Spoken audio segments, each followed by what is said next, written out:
All right, guys, welcome to the stream. Today we have a lot to cover. This has been one that I've been wanting to get to all week, but it's taken a good bit of time to get through all the elements that we need to talk about with this topic today, to understand it, to get it to where I can share it with you guys. But if you have not heard yet, there has been a pretty wildly viral social experiment that has been going on over the past week or so, where you had someone who started calling churches. Now, this is an unbeliever.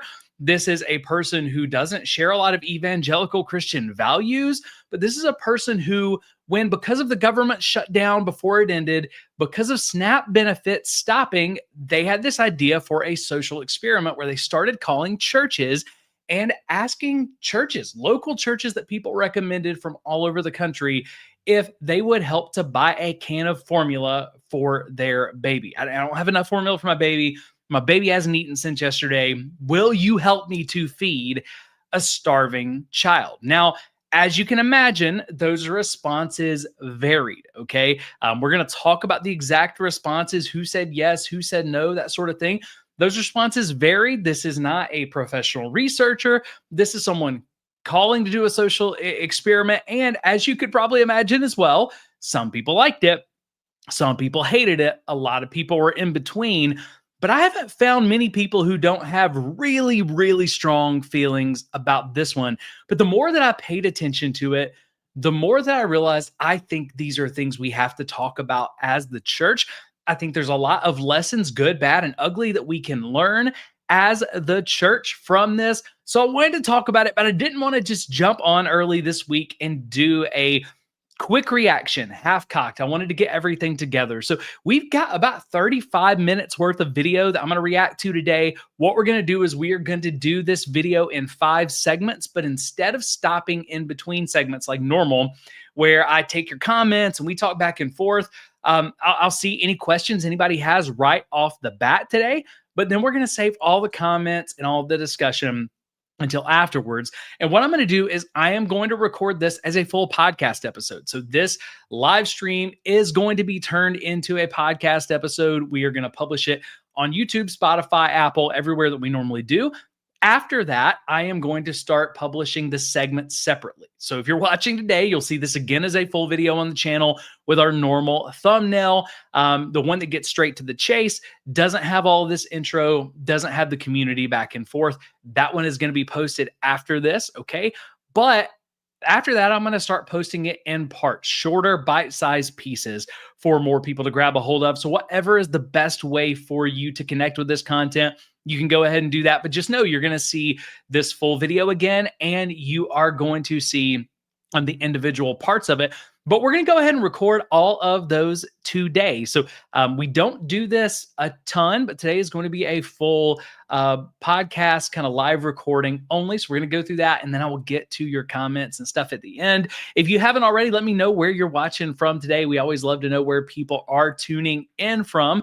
But we're going to look at this social experiment. We're going to look at the person behind it. We're going to look at what actually happened, not what people on TikTok and Instagram are saying happened. What actually happened? We're going to look at the responses of churches. We're going to look at the reactions of Christians and churches. We're going to look at some of the reasons for why churches might say no that have been given, some of the excuses that have been given as well. We're going to look at the scriptures, and we're going to ask not how do I feel about this, but we're going to ask, how do the scriptures feel about this? What do the scriptures have to say about this? And then we're going to look at lessons learned as well. So some of the unintended consequences that have come from this and lessons that the church can learn. We're going to look at all of that together on this episode today. So thank you guys so much for joining the live stream.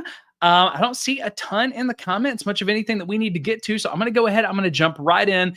And remember, we're going to go ahead and record all of these segments without breaks today. We'll get to all the comments at the end. But any thoughts you have as we go through this, any questions you have, places you agree, places you disagree, places where you think I'm missing something, go ahead and put that in the chat as we go throughout the day today. And I'm going to get to as many of those comments as I can before we stop the live stream today. But let's go ahead and get into this recording because, like I said, there is a lot to cover here today. And I think it is going to challenge you. I think it's going to make you uncomfortable at times, regardless of where you fall on the political or religious spectrum. I think it's going to teach us all something. And hopefully, this is before the end of it going to encourage us all in some way or another. But let's go ahead and let's get into this video today. Start with segment number 1. We'll go all the way through segment number 5 and then jump into the comments. A wildly viral social experiment by a non-Christian is shaking up the church world, and it's enraging everybody. Or at least it seems like it's enraging everybody. And in today's episode of the Church Disrupted podcast, we're going to talk about the conversations that this social experiment is starting. We're going to talk about whether it's ultimately a good thing or a bad thing. And we're going to talk about what it means for the future, what the church can learn from it, what the church should learn from it, what questions should Christians and non-Christians alike be asking from this. So that's what we're covering today. But let's go ahead and jump into this episode. And let's start with kind of part number 1, segment number 1. What is this experiment? And I'm just going to show you some videos straight from the horse's mouth. We're not going to look at all of these because there's way too many, but I'm going to show you some so that you can get a feel for what this experiment is. If you haven't seen it, if you have, we're going to talk about some things that maybe you've noticed, maybe you haven't, but I want us to hear directly from the person doing this social experiment, Nikali Monroe, because there's a lot of stuff out there about people assigning motive. Why did she do this? Why did she do it this way? And I think she actually shares that stuff with us. Okay. Now, a couple of things before we jump into looking at these videos. Nikali is, again, not a Christian. Okay. Nikali is going to be, she's not going to consider herself Christian. She's not going to consider herself a religious person. Okay. She's, a part of, she's going to believe things politically. She's going to believe things morally that are going to be very different than a lot of evangelical Christians. Okay. At the same time, I don't see as much hate from her as a lot of people want to ascribe from her. So I'm going to go ahead and tell you right off the bat, if you're an evangelical Christian watching this, you're going to find there is a lot of areas of disagreement that you have with Nikali if you look her up and you look at the stuff that she shares about on social media. Okay. Politically, you're probably not going to be in the same place. Morally, you're going to have some disagreements, but she calls all kinds of different churches, different religious institutions from different religions as we do this. And I think that the church can learn from this, even though it's from a non-Christian. But again, as the government was shut down before the government reopened, and there were a lot of people set to lose their SNAP benefits. A lot of people were concerned, hey, how many people are going to go hungry in our communities? She had this idea, and Nikali's idea was, I'm going to start calling churches, and I'm going to ask if they would help buy a can of formula, a single can of formula, about $17 for my baby. She told them that her baby hadn't eaten since the night before. So this is a false pretense, right? As a lot of social experiments are. You're going to feel different ways about that. Some people get really upset about that. Some people say, well, is it really lying if it's a social experiment? And then she tells them kind of at the end what's going on. Regardless of what you feel about that, one thing that I would even say is I've experienced this in the church world. I once had a pastor at a pretty large church who he did a social experiment when we were coming into church one weekend where he had someone pose as a homeless person right outside of the church's entrance to see how many of us would actually stop and help this person. Okay. So again, people are going to feel all kinds of different ways about this, but she did this because she wanted to see kind of from her perspective, how many churches are prepared and willing to help people in this time. Okay. Now, as it went along, it evolved a little bit. She at first just called churches talking about the situation. As it evolved, she started adding in the sounds of a crying baby. It wasn't a real baby, but you'll hear that in the background of some of these. But I want us to go ahead and I want us to just listen to some of these examples and focus on, hey, how is this experiment going? What are some of the churches saying? Let's just listen to this together. Let's talk about it together. And then from there, in segment number 2, we're going to look at the responses from churches. There's going to be some shocking responses from churches, both good and bad. Segment number 3, we are going to look at the reactions that church leaders and Christians are giving to this. Segment number 4, we're going to look at what the Bible has to say about this specifically. And then in the final segment, we're going to look at the unintended consequences, good and bad, of this, and the lessons that the church can learn. But let's go ahead and let's jump into part 1 together, just listening to some of these clips. Your church to test to see if they would help feed a starving baby. Right now I'm about to call Knoxville First Church of God. Knoxville First Church, how can I help you? Hi, yes. I was wanting to see if y'all could help me at all. I have a 2-month-old baby, and she ran out of formula last night, and I'm just trying to see if y'all could help at all with formula today, because she's just so fussy, and I hate seeing her go without. All right, so again, false pretense there for the social experiment. This is how she's calling people. This church is actually in Knoxville, so it's in my backyard. And that's one of the things that got me onto this, was because she called quite a few churches in the Knoxville area where I live. So that piqued my interest a little bit. But as she's calling, I think from someone who's been on church staff, I'll just say this, even though it's a false pretense, this is very similar to a lot of the calls that you will get at churches from people in need. You got people who are trying to scam you, who are asking for rent money, who are asking for big things, but you also get a lot of calls like this asking for small things. So the way she is conducting herself, churches will get a lot of calls like this. So I think there's a lot that we can learn from it. I don't have anything for formula, but we do have some phone numbers and resources that might be able to help you access that. Okay, if there are any local places, I've already been calling a lot of places, and they already told me to start reaching out to churches. Okay, could you give me one moment and I'll get my list? Yeah, that's fine. All right, and this is something that you're going to hear from a lot of these churches. We can't help with that, but we have partners, we have resources. I don't think that's good or bad. I think that's good when the system works. I think it can be problematic when the system doesn't work, because a lot of churches do support other organizations that specialize in food help, food insecurity, okay? But one thing I think we got to pay attention to is if there comes a point where those organizations can't help, or they're not doing what they're supposed to do, what would the church do in that situation? This is what Nikali's going to do in all of these. When people start bringing out resources, she is going to essentially present it as, well, I've called them, and because of people losing their SNAP benefits, people are out. They're telling us to call churches. So the whole point of this is not to say it's bad to have churches point you toward other resources and organizations they support.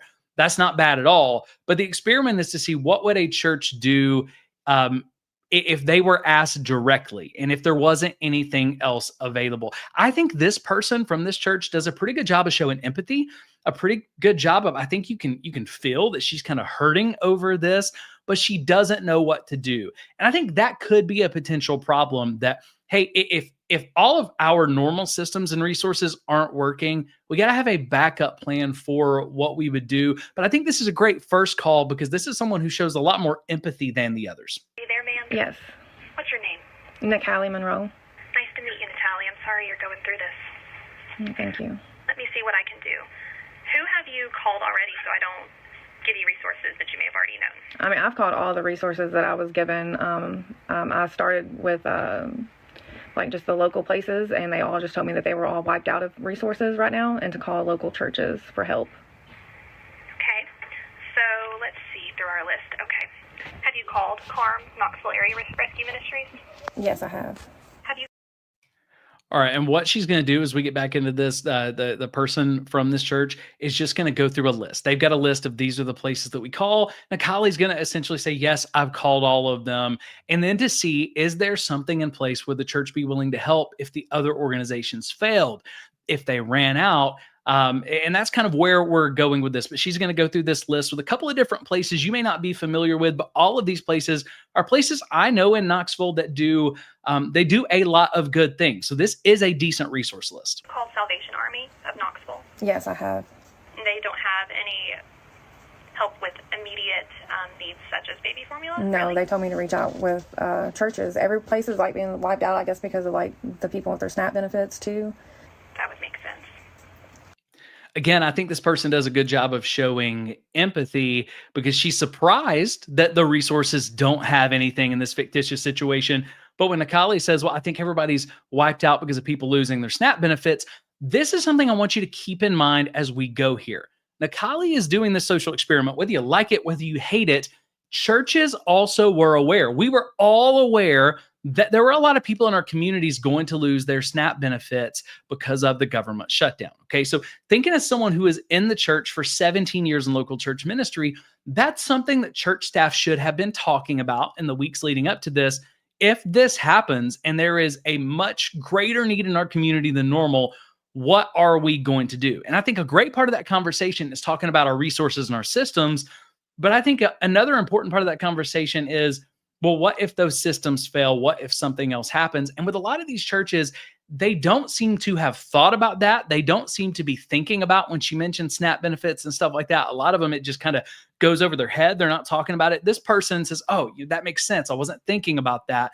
But again, it just makes me wonder why more of our churches, because I'm sure there were plenty who were, but why were more of the churches that were called not thinking ahead about what was going on in our world, what was going on with the government shutdown would have potentially impacted people in their community? Because we know when people start hurting and when people have needs in the community, from the very beginning of the church, they have turned to the church, because we have been known as the people who will go in and help you and love you and care for you when everybody else leaves. Even going back to the plague, when everybody else was leaving to save themselves, it was the church that was going in to care for their community. Okay. What about Family Promise? Yep, I've already contacted them too. Okay, so this isn't something like you all would be able to help with, like y'all don't have anything there, because like she's just been crying all day and I just don't want her to keep going out. And I've already been calling I probably called 100 places today and nobody's been able to help, not even other churches. I wish I had something for you, ma'am. I'm very sorry. Okay. All right. Thank you. You're welcome. Have a good day. You too. Bye-bye. All right. Again, I hear the empathy in this person's voice. I think the other person on the other end of the line really is sorry. They want to help. They don't know what else to do. So one of the things I want you to think about in this process as well is we have the Christian institution responses. Okay. But the other thing that we have is just the individual Christian responses. So as the church institution, we have biblical responsibilities for how we interact with the community and people in need. But our greater responsibility is not as the institution, it's as individuals. Now, I don't know where this person is at financially on the other end of the phone, but I think if I was in that situation and I had a person who said, you know what, I'm struggling, I don't know what else to do, I've called 100 other places, I'm not asking for anything big, I'm asking for one can of formula, I think, I would have probably just said, you know what, if nothing else, I'm going to get you a can of formula. Just come by the church and pick it up, right? She's going to ask some other churches, if you ordered it from Walmart or somewhere, I'll go pick it up, right? Willing to do that. I'm surprised that we didn't have more people who said, you know what, we don't really have a system for that because we're working through these other organizations, but it's one can of formula. I'll take care of it. Now, I know they can't do that with everybody. Everybody who calls the church, if you're taking care of those needs, then you're going to get in trouble very quickly, because there's a lot of needs that people have, but a lot of the needs are not going to be a 2-month-old baby who doesn't have food. Like that would have broken my heart to the point to where I think I would have probably said, hey, let's just get you that formula. I thought this person may, but that's something that we don't see a lot of. We do see it in one scenario, but we don't see it a ton in this. And I thought we might see that more. See you. Bye. Like to sit there and tell them, like I've already called 100 places, nobody has anything, and you're still going to hang up the phone.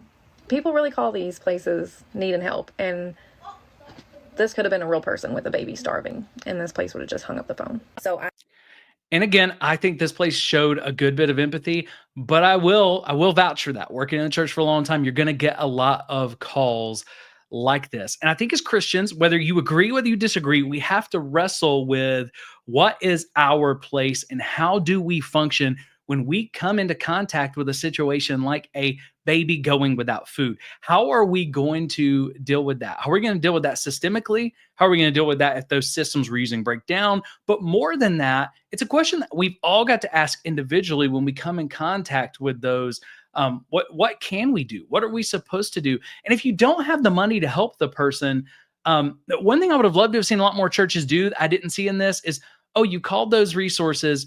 I don't know what's going on. I'll tell you what, let me make some calls for you. Let me get your number. Let me make some calls for you, and then I will call you back. I'm going to get in touch with our partners and see if we can get something taken care of. I expected a little bit more of that as well. So when I first heard about this experiment, I expected churches to actually respond a bit more favorably than they did. And that was some of the reasons why, whether it's at times having someone say, I'll just take care of the formula for you, or at other times saying, hey, let me help make some calls for you. Let me call you back. But there wasn't a lot of that. There was a lot of this in various ways. Here's our partners. Here's who we work with. And if they can't help, we have nothing for you.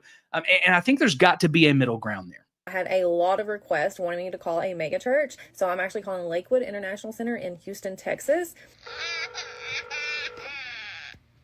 Morning, thank you for calling Lakewood Church. Is Ashley, I can help you? Hi, yes. I was calling to see if y'all could help with formula at all. I have a 2-month-old baby, and we ran out last night, so she's been going all day long without food. Is there any way y'all could help with formula?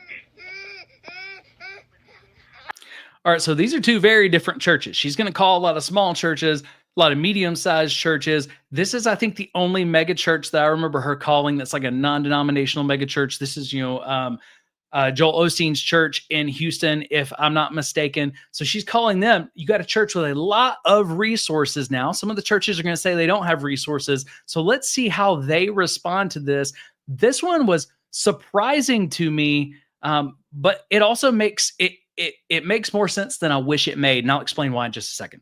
We do have a benevolence ministry. I can take down your information and put in a request for you. Okay, how long would that take?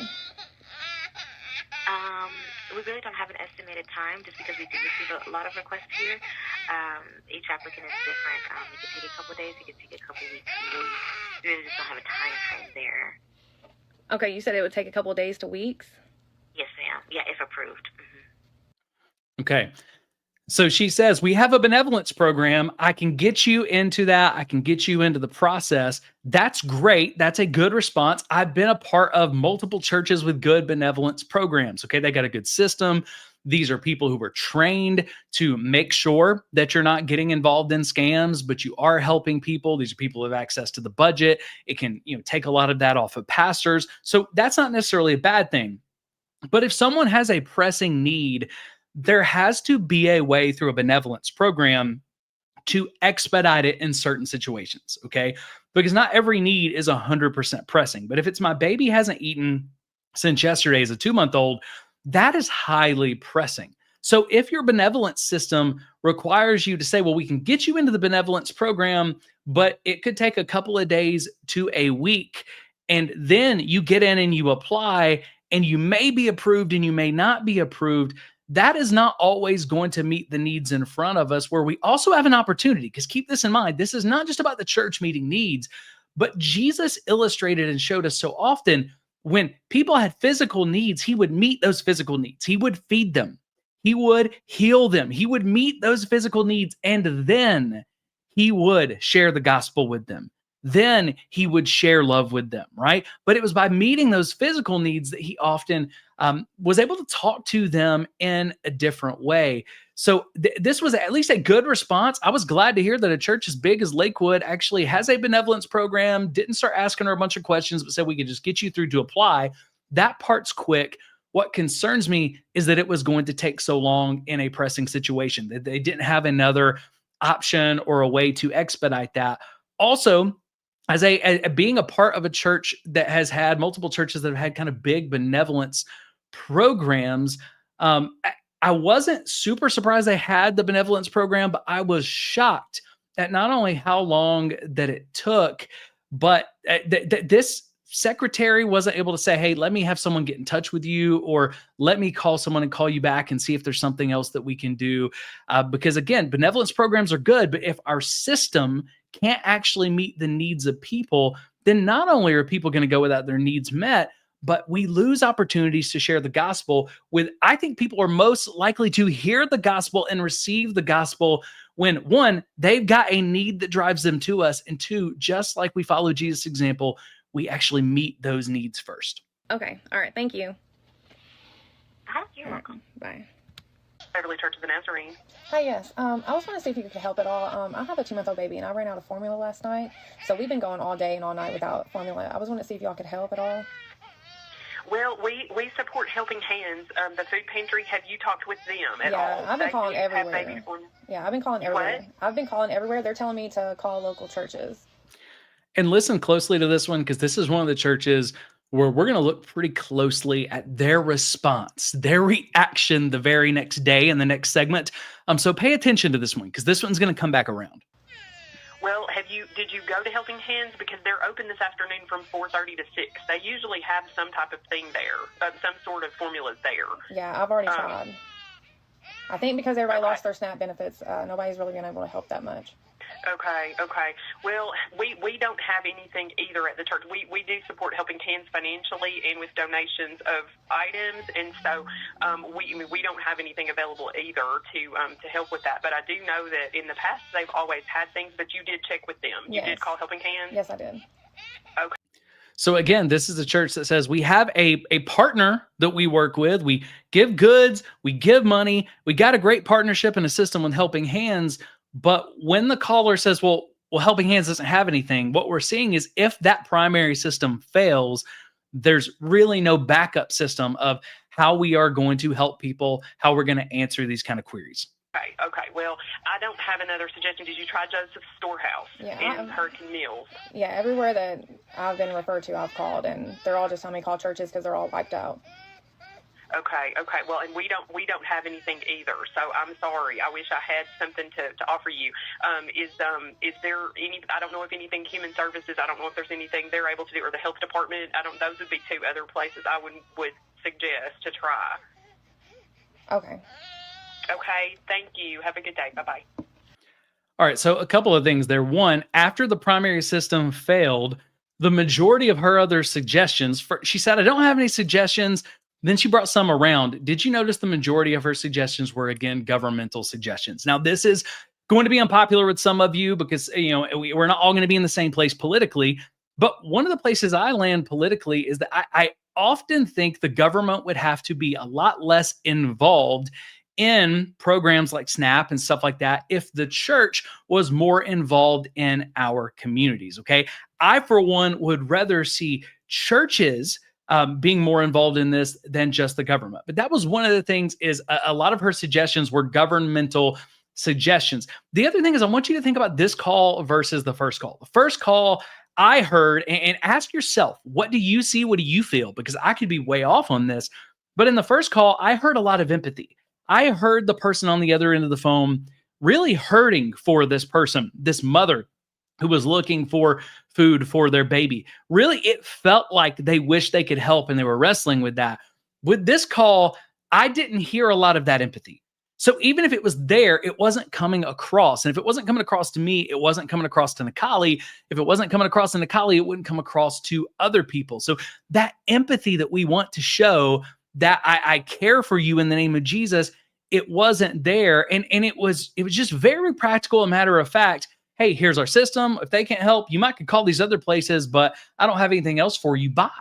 And hangs up. And it just makes me wonder, when we work in church systems, for those of you that are in ministry or have been in ministry, when we work in church systems every day, is it possible that the systems over time start hardening our hearts to the people in front of us? Okay, and there's a lot of reasons why our hearts would harden toward people. Okay, there's a lot of people who are trying to abuse the system. I get it. But is it possible that our systems are actually hardening our heart to the people in front of us? Because Jesus has a lot to say about how we care for people. Jesus doesn't have a ton to say about our church systems. We care a lot about our systems, and systems are great, but the system shouldn't get in the way of people. So that's just a question that I've got. No. They called me back. The Islamic Center of Charlotte just called back. Islamic Center of Charlotte, how may I help you? Hi, yes. I was trying to call. I have a 2-month-old baby, and I ran out of formula last night, and I was wanting to see if there's any way you all could help with a can of baby formula.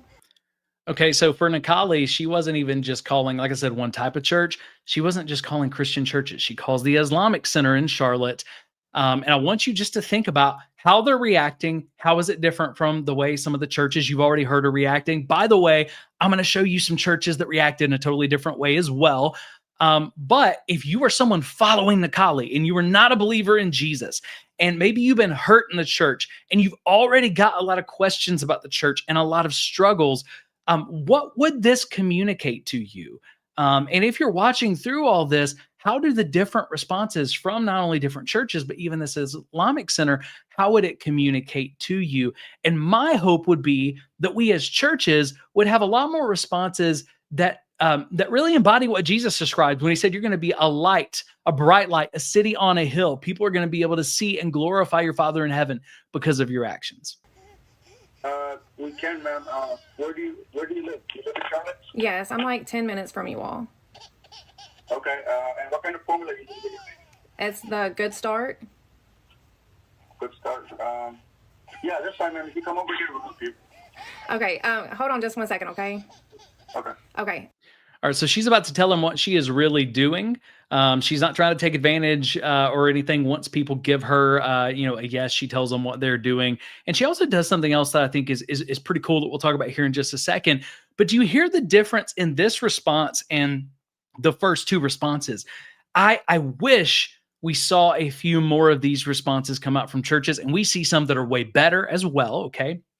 But there weren't a lot of questions. It was, this is a mom asking for a baby in need. Okay, well, where are you at? When can you be here? What do you need? Okay, we've got it. We're going to do it. I'm actually doing a social experiment. So I don't have a baby and I don't have a need, but I am doing a social experiment just to see which churches would actually help a starving baby. And unfortunately, there's so many that say no, and you immediately was like, yes, of course. And I just wanted to say thank you so much for your heart, and also to see if it was okay if I posted this on TikTok and maybe put your information on there for your church where people can send donations. Maybe if they... Yeah, no problem, ma'am. We do what we can. We appreciate your kind words. Thank you. No, thank you so much. I appreciate you.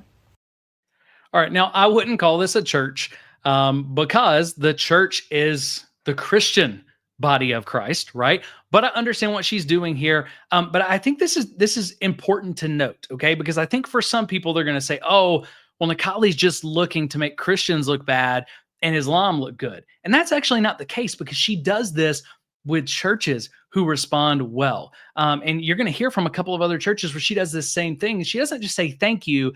She says, can we put your information out there so that you get more donations? And both Christians and non-Christians alike came forward with donations and supporting these churches in droves and these religious institutions in droves who were helping people. So she's going to be painted out at times as just trying to make Christians in the church look bad, when I would say just from her actions, she actually does a good bit to engage with and support those churches who are helping people, even when she disagrees with them theologically and politically. You're going to see a lot more of that here in just a second. It was sad to me, though, that for a lot of people, because one of the first churches that said yes, and the churches that had one of the best responses to this, they were very early. A lot of people were coming in around the time that this Islamic Center was saying yes. And if you got people who are unbelievers, that could lead them to believe something very different about the way Christians would interact with a world in need and the way that Muslims would interact with a world in need. And I want us to be known as the people of Jesus who are going to practically be involved in the world, loving the world that Jesus has called us to. But again, I really enjoy her responses to these other churches, because I think it shows that her heart does not seem to be in all of this to just make Christians look bad or to just make the church look bad, because her responses to the churches that help is very, very different than the ones that don't.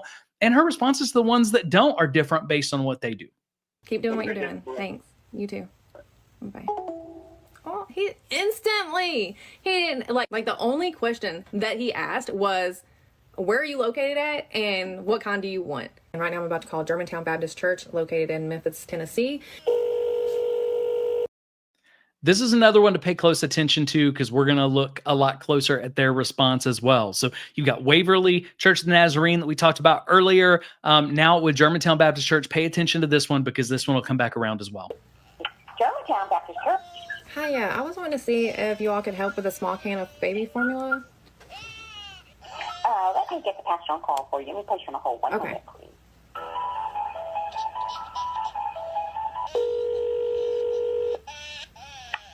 my system was jammed up, so I couldn't see who was actually on call. I'm like, what is going on? All right, so she says, let me get the pastor on call for you. My system was jammed up, so I couldn't see the pastor on call. If you're not familiar with that, that is something that usually you're going to see in larger churches. Germantown Baptist Church looks to be a larger church. I was a part of some larger churches that at times had pastors on call. And essentially all that is all of your pastors are not doing necessarily pastoral shepherding care things all the time, but everybody who has the title of pastor would take a week or a few days where they're on call. So the last church I was a part of that had a system like this. It was 2 weeks for all of us every year where we were on call, and any need, weddings, funerals, counseling, any need that was coming through was going to go to that pastor on call. So that's kind of her response. Instead of me just pulling out a list and going through the systems as a secretary, this one is saying, okay, I'm going to get you to a pastor, someone with authority to help, someone with information more in depth in the system, and I'm going to get you connected to that pastor. What's going on? And it's not working.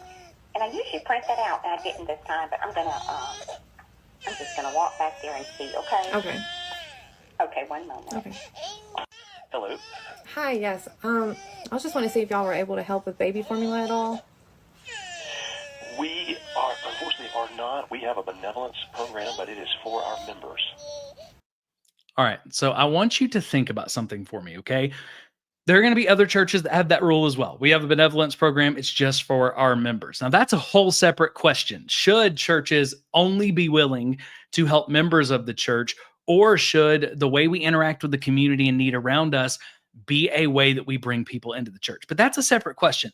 This pastor seems to assume she is not a member of the church before anyone has ever asked her if she's a member of the church. So theoretically, she could have been a member of the church. Him said that, and then her go, well, I am a member of the church. Oh, right. And then he would have had to have backtracked. When you're getting in touch with a pastor, again, this is a pastor on call, I would have wanted to see someone with that shepherding title to ask some questions, to engage heart to heart with this person before immediately going, we have a benevolence ministry, but it's not for you. And I would have hoped that they wouldn't have just assumed that right off the bat. Because that feels very cold to me. It's just for the members, because I have a 2-month-old and she hasn't ate since last night, so she's gone all night and all day without any formula. I don't need money or anything. I just need a small little can, and I've been calling everywhere, and they're just telling me to call churches, and I just don't. All right, so she makes it clear. I'm not looking for a lot, not looking for a scam. I need 1 bottle of formula. You hear the baby crying in the background. Put yourself in this pastor's position, because again, pastor, shepherd, is there a way, even if I can't meet this need systemically, is there another way that I can meet this need? Could I go outside the box? And even if I don't meet that need, can I show this person that they're seen and they're valued and they're loved in any other way? And again, just like we saw with Waverly Church the Nazarene earlier, it feels very matter in fact, well, I've been taught by the system. There's people who are trying to scam. So the system has now hardened my heart. And I'm not seeing this person because I don't want to get too attached to this, because I've seen people trying to scam us before, but she's being so clear. I just want 1 bottle of formula. And it doesn't feel to me as a pastor, it does not feel to me like she was pastored or seen in that moment. And for an unbeliever, what an opportunity to have a discussion with someone about Jesus who cares for them greater than we could care for their physical needs. I don't know what else to do. Yeah, we don't have any formula here to give out. We don't have any kind of food bank or anything like that. Would it be something y'all could get and I could pick it up? Well, like I said, if it's anything like that, our benevolence is for our members. Okay. All right. Thank you. So he's hearing the baby. He's hearing, hey, I'm just looking for 1 can. If you order it, I'll pick it up. If you buy it, I'll pick it up. And then it still comes back to, we just help our members. Okay. Jesus didn't only help people who are already following him. Jesus helped people who, in many times, were caught in sin, right? He is helping them. He's meeting their needs. And then he's sharing his love with them. He's sharing the gospel with them. And it's just something that seems to be missing in these spots. And you're going to hear some people later when they give excuses say, well, she talked to a bunch of secretaries and admin assistants who didn't have authority. But you've heard she talks to this pastor on call, and this is what she was told. You're also going to hear the senior pastor's responses a little later, and it just doesn't seem to jive with to me and reconcile to me with what we just experienced. Oh. Thank you for calling Central United Methodist Church. How may I help you? Hi, yes. I was just calling to see if y'all could help at all with formula. My baby's 2 months old and we ran out of formula last night, so she hasn't ate and she's like so cranky. I was just wanting to see if you all could help at all. All we have right now are CARM cards, which won't get you formula. They just, get whatever CARM sells. I'm really... CARM, for those that aren't familiar, is basically Knoxville Area Rescue Mission. They do different programs. They have some for the homeless and everything else. But a CARM card is they essentially have what's like a Goodwill store where churches can get these cards, send it to them, and people can go shop at that store. But it's more retail, like clothing, furniture, things like that, not food. Definitely not baby food generally. Sorry, that's all we have right now. All right, thank you. Thank you. Bye-bye. But again, ask, hey, I've got this need. My baby's going without food. Very quickly, all we have is CARM cards. I'm sorry, but that's all we have. We can't help. Hang up very quickly. Are we showing a Christ-like level of empathy there? Are we seeing the person the way that Jesus would see them?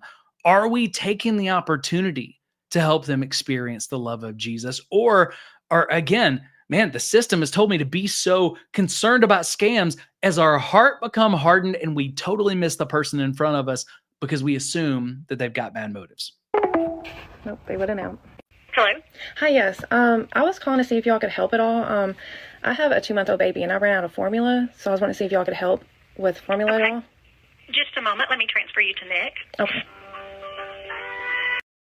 So this is another one where they're getting transferred to a pastor, okay? So she's getting another conversation with the pastor. Let's see how this one goes. Hello, this is Nick. How can I help you? Hi, I have a 2-month-old baby and I ran out of formula last night. I was wanting to see if there's any way y'all could donate or get me formula for her. You said she's 2 months old? Yes. Have you talked to Pregnancy Resource Center? No, I have not. If you will start there, they'll be able to point you in a lot of directions where you can get formula. Well, my boyfriend called them yesterday and they didn't have any. And they didn't point you in any other direction? They're usually really good about that. No, they just told me to contact local churches to see if anybody could help. I don't really have any resources to do that right now. The account where I have to give to community members is gone. It's zero. So far. All right. So they ended up getting disconnected. So there wasn't much after that call. But he says, I can't really help because I have an account to give to community members. We have a whole budget item to take care of our community, but it's zero. I don't have any more money left. Again, I do see some empathy here. I see Nick struggling with that. He's a bit more pastoral, but it's also just kind of a, hey, my hands are tied. There's nothing I can do. Again, there wasn't a look at other ways that we could do this. Let me talk to somebody. Let me call some of our partners. It's just, we don't have any money for this. I wonder if the parishioners at this church know that there is no more money left for that. I have a hunch if they knew, literally, guys, we're out of our budget money to help the community.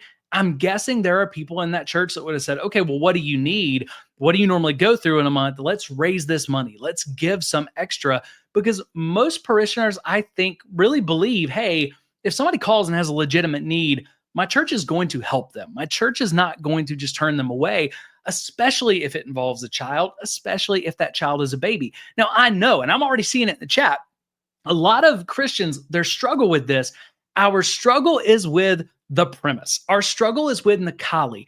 But in these moments, I want you to learn what you can about Nikali, but also I want us to pay more attention to the responses of Christians and the responses of churches, not the decisions of a person who doesn't know Jesus. Because I'm going to say this multiple times throughout these different segments, the different parts of the series, but I don't expect people who don't know Jesus to act like they do. I do expect people who know Jesus to act like they've met him. Okay. So I think it's okay. It's more than fair to struggle with this experiment, to struggle with her decisions, to struggle with some of the dishonesty that's involved with it. Okay. At the same time, I think we can compartmentalize that and say, I struggle with that. And what is the church doing? How are these churches reacting? What can we learn from that good, bad, and ugly? I've already called 2 churches. Neither one of them were willing to help feed a baby. And honestly, I'm not even a church. And if somebody called me needing to feed a baby, I wouldn't just hang up the phone. I would find them a resource and get them formula for their baby. So now I'm calling Heritage Hope Church of God in some. And I want you to think how many of you would do the same. I know, probably not every situation, but more situations than not. That's kind of where me and my wife were talking about it. Is I think we just find a way to do that. Can we help everybody with every formula can? No, but how often are we getting that specific request? Right. Usually, if someone's asking me for money, like panhandling near the interstate or something like that, I'm not going to give them money. But often, what I'll say is, "What do you need? Can I buy you some food?" I bought people hotel rooms, right? Stuff like that. When they let me help them practically, I am usually going to help them in any way that I can because I feel like that's what Christ has called us to do. And one thing that I think Nikali does do a very good job of is being very practical. Like, I don't want money for this. I don't want a lot of stuff. Just one can of formula, that would be fine. Because I think those are situations where we're more likely to help in general. This is a church that I think gives one of my favorite responses to this. And you're going to see this. This one's going to come up again as well. You're going to see the responses.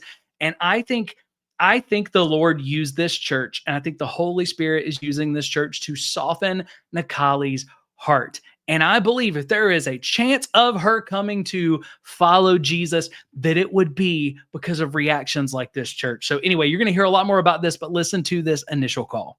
Somerset, Kentucky. Heritage Hope Church of God. Hi. I was wanting to see if you all could help at all. I have a 2-month-old baby, and I ran out of formula last night. I was wanting to see if y'all could help with formula. Let me see. Give me your name and number. My name is Nikali, or just Callie, and then my number is 859-353-7777. She says that's not her real number. I really hope that's not someone's real number and they're not getting spam calls off of this. But this sounds like an older pastor or an older staff member who has answered this. And again, let's just think, how are his responses different from what we've seen so far from not only the secretaries, but from other pastors? 7777? Yes. It's Kylie. What's your last name, ma'am? Monroe, Monroe. Okay. Now what exactly are you needing? I just need the Good Start formula. Okay. So how much do you need? I need to know that too. I'm not sure. I think I usually have, I think it's maybe $17 at Walmart. I mean, if y'all could just get the formula, I could pick it up or have somebody come get it. Well, I'm an officer. I never myself, and I'll see if I can get somebody to do this. Okay.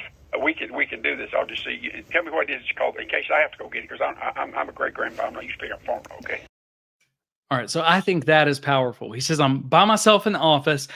I'm going to see if I can get somebody else to go get it. And spoiler alert, this is the lead pastor, the senior pastor of this church. I'm going to see if I can get somebody else to go get it. But I need you to know we're going to take care of this. If I have to go get it myself, so I'm going to get some information because I don't normally buy formula. But if I have to go get this myself, I need you to know we're going to take care of you. And do you see Nikali's reaction immediately, right? It's so different. It has so changed. And this pastor is going to continue to set such a Christ-like example from my perspective. And again, I want you to think beyond asking for the need, beyond benevolent systems. I want you to think beyond that to the opportunity to share the gospel. And is he keeping these lines open? What's it called? Good Start. Good Start. And Sir. Sir. It's for infants? Yes, sir. Infants formulas, any flavor, anything to it, or just... No, sir. Hey, can I say something real quick? Sure. Hey, okay, I'm actually just testing churches to see which ones would actually help the community, and you just touched my heart. And I just want you to know that you are an amazing person. That's the formula, but I don't need it. I just wanted to see if you were willing to help. Again, once people give her that answer, they're willing to help. She lets them know what is going on. She thanks them. She's going to ask again if she can help him find support. And you're going to see later on, this church actually got a ton of support from this. A ton of people giving because of this pastor's response. And now they're able to help their community in ways that he says we would have never been able to help otherwise because of this. And you're going to see here in just a little bit that Nikali actually ends up at this pastor's church for a church service. So he's keeping these lines open, but I love it. She is trying to tell him, hey, this is just a social experiment. And he's still going, no. I need to know the exact information. Are there flavors of formula? Like, I need to get you what you need. And I just think about the different responses so far. If I was in the shoes of an actual single mother in need, wondering how I'm going to feed my child, I would have felt seen here. And I want you to ask yourself, would you have felt seen here? Would you have felt seen in those other places? Would you have felt the love of God? And I think this pastor just does a great job of showing that. And this was not what he was expecting in his day, I'm sure. And I just wanted to let you know that you touched me today, that you were actually willing to help or find the help. Well, I'm going to have to come check out your church because I really love that you actually help and do what you need to do. I appreciate that. Since I know that you help, I'm going to put out, if you don't mind, on social media for people to come donate to your church to where you can help out a little bit more. Is that okay? That'll be fine. Okay. Again, thank you so much, and keep doing what you're doing. I appreciate it. Yes, ma'am. Okay. And again, you're going to hear a little bit later, but these weren't just a few donations. This was significant. This pastor actually ends up telling her at one point, we're able to do ministry we never thought we would be able to do because of this. And he even gets his church involved with this. So bravo to that pastor. I think he not only did a good job in the Kali, but when I look at his response, I'm more proud of that as a Christ follower, and I'm more proud of that as a longtime pastor than I am of some of the others. And they all range, but I really appreciate the way that this pastor did this. And this is what I would, this is what I would hope to see. I would hope that places like the Islamic Center are actually going to help people, but I would hope that our Christian responses stand out way above and beyond anybody else's responses. Unfortunately, we've had a lot that didn't even meet that bar, but this pastor set a really good example, and you're going to hear her call back another church that helped here in just a few minutes. You're going to hear from that, and you're going to hear their thoughts on it because they got some support from her too. So when you hear people later on who say she's just out to destroy the church, she just hates Christians, that is not the case, because she's actually helped to support some churches as well. And I think people who just get upset about that have missed this part. Okay, it's more complex than that. And I think it's okay as Christians to say, I struggle with a lot of pieces of this. I disagree with a lot of pieces of how this unbeliever did this. And, I agree with some of it. I can learn from it. But I think it's healthy when we learn how to hold that kind of uncomfortable tension. I don't go to church. I don't believe in Christianity, but churches like this, the ones that actually help and try to help, really do touch my heart, because at least I know that they are doing what they're doing with a good, pure heart. And that guy was just so adorable. I love it. Like, I was really let down by the first two churches. So, hey, 1 out of 3. Honestly, I don't want to call anymore just because I'm like leaving on a good note if I stop right now. But yeah, that one, definitely go to that church. If you're in Somerset, Kentucky, that is a good church with good people. I can tell just with his heart. It was really touching.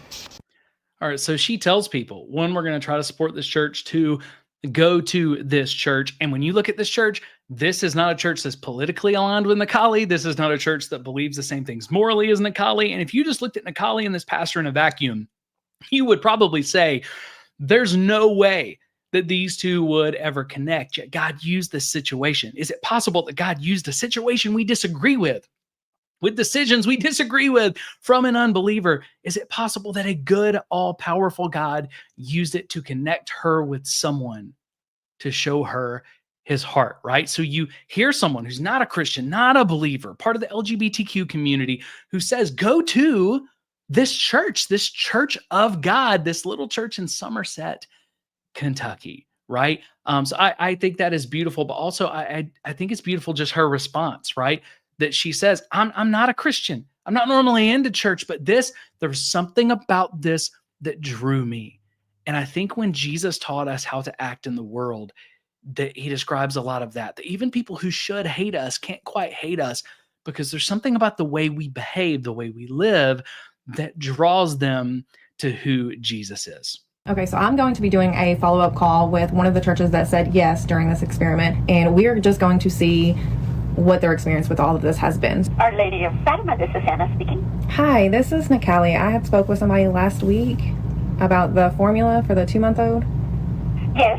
I was just wanting to check in with you all and see how everything's been going.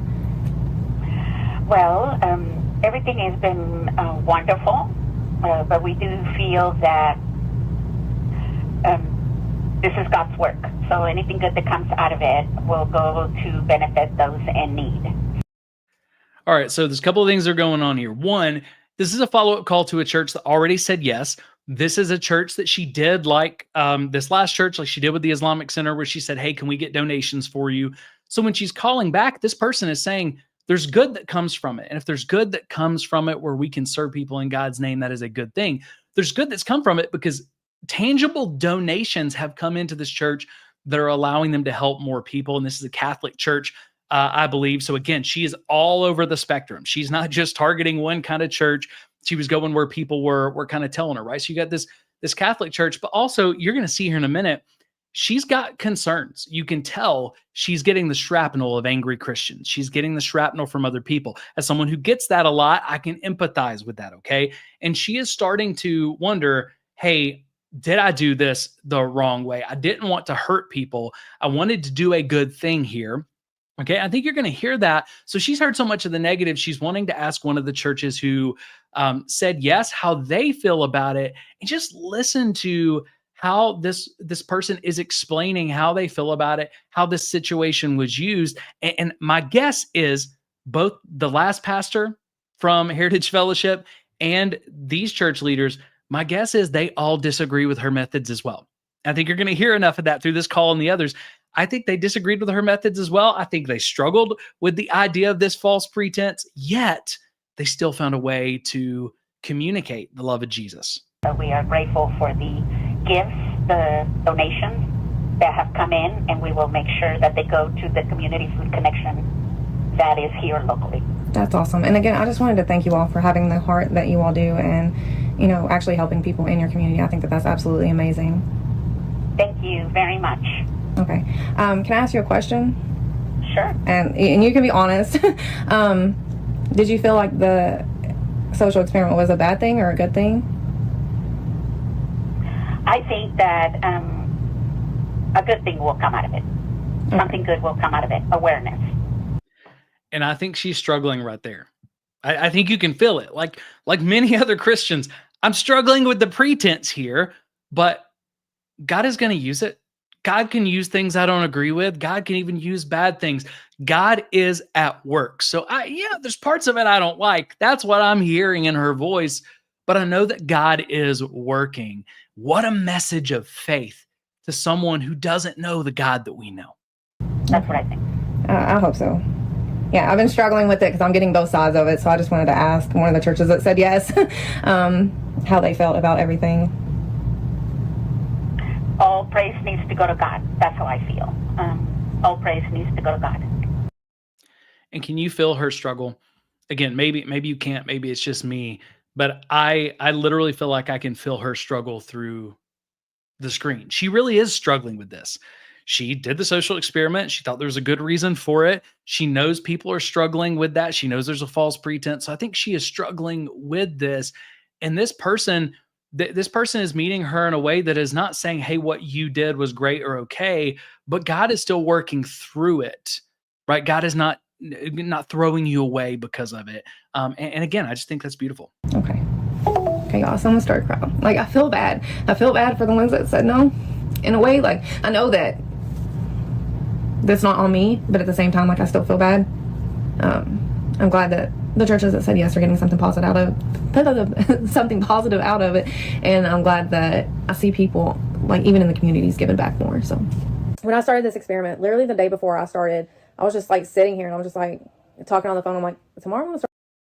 And this is one of the last videos that we're going to watch right now in this first segment. But what I want you to do is I just want you to listen. You heard a little bit more of Nikali's heart in this last piece.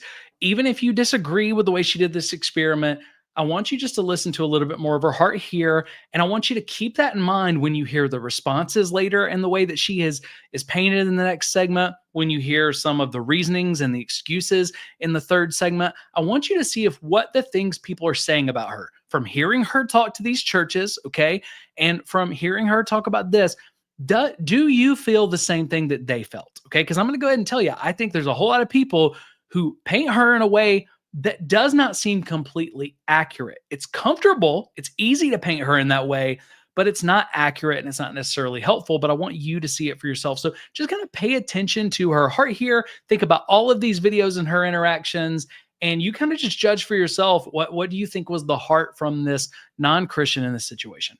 Start calling up churches just to see if they would help somebody that's like really in need. And that's just how I got started. It wasn't out of ill intent or to test churches to be mean or like whatever. I didn't want to focus on the negative in this experiment. So I wasn't really paying too much attention to the ones that said no because of that. Because like getting told no a lot was really depressing, and it was hard on me to hear it, because I would go and, oh my God, like they would have literally let like a baby go hungry. And so that was really hard on me. And remember, she started with 2 churches saying no, 1 church saying yes. She ended with, I think, 9 said yes and 33 said no. So it kept pretty close to that, a little under 30% were saying yes. Emotionally, like it really took a toll on me. So it was really hard. So whenever I got a yes, I focused on that yes. I focused on that church that said yes, that person that said yes, because that was what was driving me, was those yeses. And I will say this, I didn't realize today the impact of those churches until I went to your favorite Appalachian Papa's church, and he was telling me about the impact from the other side of the ones that got the no's. Now, I want you to think about this as well. Who she's calling the Appalachian Papa, that is the pastor from Heritage Fellowship in Somerset, Kentucky. That's the pastor that said, "What flavor can I get you?" Again, you're going to see her go to his church. But because of her connection with him, he was able to say, you know, some of the churches that said no, they're not bad churches. Can I tell you about some of the good they do in the community? And I know how this came across, and I wish maybe they would, they would react differently. But let me tell you, they're not all bad, right? And again, this pastor is getting opportunities to share the gospel. He's getting opportunities to redeem this situation. He's getting opportunities to help Nikali think more deeply and then share that more deeply with her audience, because he didn't simply say no, because he put himself in an uncomfortable situation. And he is friends with them, and he's like, they are good people. They do help the community. And I get that. And I don't want us to take this experiment and continue on with that negativity with no change. I would much rather these churches and us go, okay, like we're all human. We all make mistakes. We can all improve. We're all just human. Like none of us are perfect. And take that moment and go, okay, but what changes can we make to fix this? If we have to jump through hoops to feed a baby and it's going to take 3 weeks to feed them, or we have to wait and talk and decide if a baby gets to eat, that's something we have to fix. Like there has to be something in place to fix this so it doesn't happen again. And again, you may agree with what she says, you may not. I believe that she really is overall not just trying to trash churches, but it's, hey, we do all make mistakes, but we got to learn from this. I think she wants good from it. You may agree, you may disagree. You may say, Jeff, no, I think she was just out to get people. But she is at least giving this message to her followers, regardless of whether you believe it or not. And what she is calling for is solutions. And again, whatever her intent was, that doesn't matter to me as much as I do agree with her. There's things we can learn as people, as Christians, as churches, as believers. There's a lot that we can learn about how we interact with the world, and how we interact with a world that desperately needs Jesus. Understand like the fear of scams, but at the same time, I'm not going to let a baby go hungry because I'm worried it might be a scam. Like if it's that big a deal, have them come in, open that thing up and have them pull that little tab or whatever, like that seal. Like if it's that serious, if you think they're going to resell it.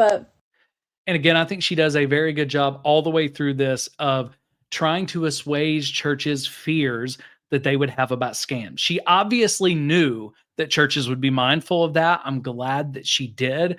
And the way that she's approached this from the beginning, I think allows churches to see, okay, this isn't normally what a scam would look like. And if this is a scam, and she's scamming churches for a single can of baby formula at a time that's probably taken her hours to get just to take it back or resell it, then that's a really bad scam. Okay. So even if this was a scam, which is unlikely, it's a really bad scam. It's a really bad kind of playbook there. There definitely needs to be some changes. And I would much rather us look at them with the same compassion they expect to look at us. You know, if I go into a church, I don't want somebody to look at me and see my tattoos and see that I'm a lesbian or see that I'm a liberal and be like, you're not welcome in my church. You know, I would much rather us look at each other and accept us and our flaws and go, but let's work together. Okay. And I appreciate that. I appreciate that she says, you know what? I know what it's like to be judged and discarded. I'm a liberal. I'm a lesbian. I don't want to walk into a church though and them say, you have nothing to offer and we can't talk to you because you're just such a sinner that we disagree with. And she says, I want to treat these churches the same way. I'm not out to trash. I don't want us to trash these churches that maybe didn't answer the way that we wanted to, right? What I want us to do is I want us to talk about solutions. And again, so when I hear this, the thing that I'm asking is, as people are painting her, you're going to hear it later, as a villain, is she quite the villain that they're painting her out to be?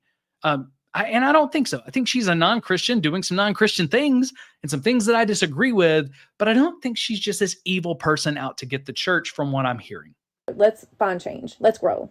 So again, I know that a lot of you want to leave negative reviews and, look at religion in a poor light right now. But instead of doing that, I would much rather people start leaving 5-star reviews with suggestions on what can be done to fix it. Because I remember being told all the time growing up, don't.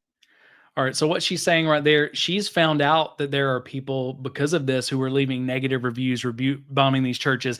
It looks like a lot of them, instead of leaving good reviews to balance it out, they just deleted them, because some of these churches that got a lot of bad reviews now have a normal amount of good reviews. Okay.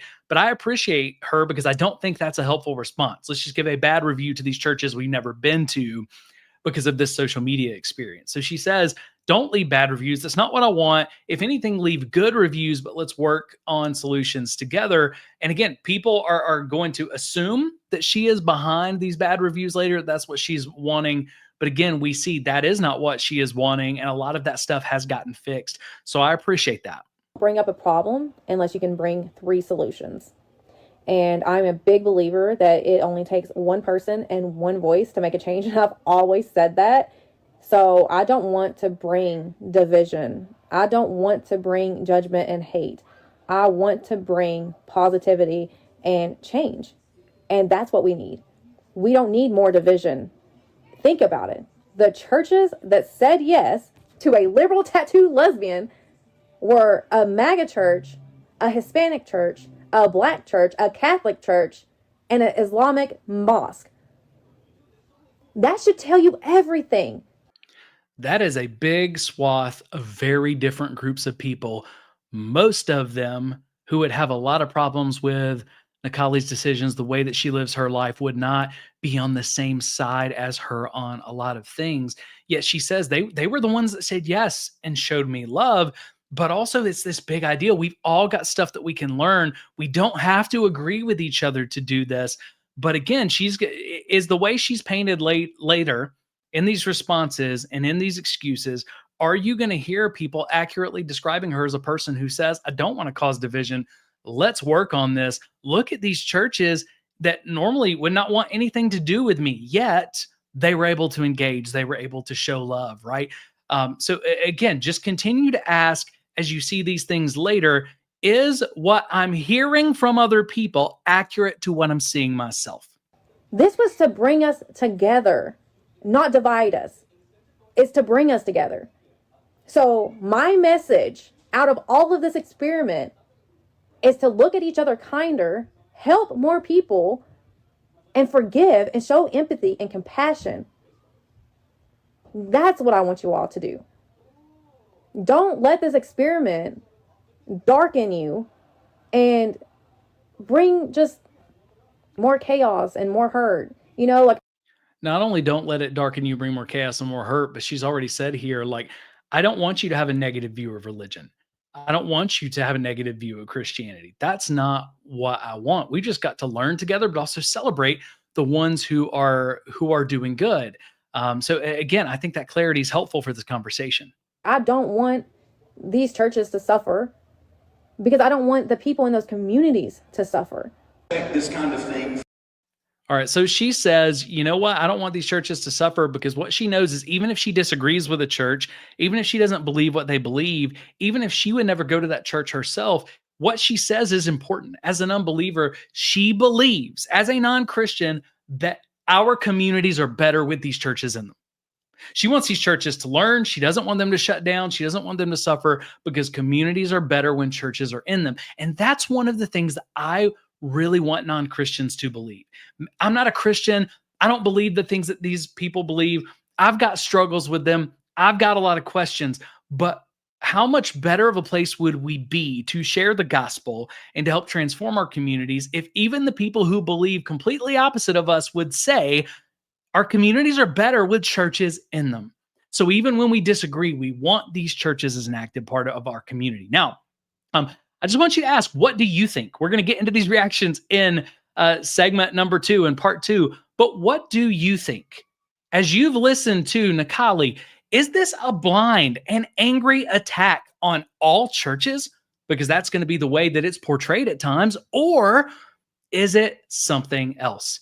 And regardless of what decision you come to about that question, what can we learn? What can the church learn from this to help us live out the Great Commission better? Let me know what you think, the lessons that we can learn, what you think about this whole situation. Let me know your thoughts in the comments below, all right? But for now, let's go ahead and let's take a look at some of the reactions to this from the church, not just the institutions, but from Christians as a whole, from the church. And fair warning, some of these reactions and responses are ridiculously embarrassing, okay? But for now, I want to go to part 2. I want to take a look at some of the practical ways that churches and Christians reacted to this experiment, because it got more than just a little wild, okay? Personal attacks, vehement denials, and a persecution complex. Oh my! These are sadly the responses that we saw from too many churches and too many Christians in the wake of Nikali Monroe's social experiment. Now, for more information on that, if you are not familiar with it, check out part 1 of this series. But while some people did show the love of Jesus in this, more reactions than not that I saw initially included a whole lot of Darvo and very little love. And if you're not familiar with Darvo, that's an acronym that stands for deny, attack, and reverse victim and offender. And it is a common narcissistic response when people are called out for misbehavior. And it's a response that can cause a lot of extra trauma. It's one that we want to avoid if we can. It's also not a response. Darvo and the church, it's not something that you would normally think would go together. But with that being said, let's go ahead and let's get into a few of these very intense reactions to this experiment. And for each one, I want you to ask yourself if their responses match the Jesus way. The second question I want you to ask is if their responses show the fruit of the Spirit. And if you're not familiar with the Jesus way, we got a full video on that you can check out that we did last month. But does this reaction match the Jesus way? Does it show the fruit of the Spirit? Let's focus on the reactions and not the experiment itself, because you may totally disagree with Nikali, totally disagree with the experiment, disagree with the deception in it. But I want us to focus just on our Christian responses, because what does the Bible say? The Bible says that judgment starts in the house of God. Let's not judge the world, but let's judge the church, okay? So I want to go ahead and start with Waverly Church of the Nazarene, Waverly Church of the Nazarene. And I'm going to go ahead and share my screen here. You're going to see a letter here, an email that was pinned, and it's got color all over it. And here's the reason why, okay? Every time that you see, I'm highlighting stuff, I'm underlining stuff for us to talk about, but every time you see that little just blue highlighted circle, that's a place where there is a denial. Talking about Darvo, because we're going to see a lot of Darvo in some of these responses, but especially this one.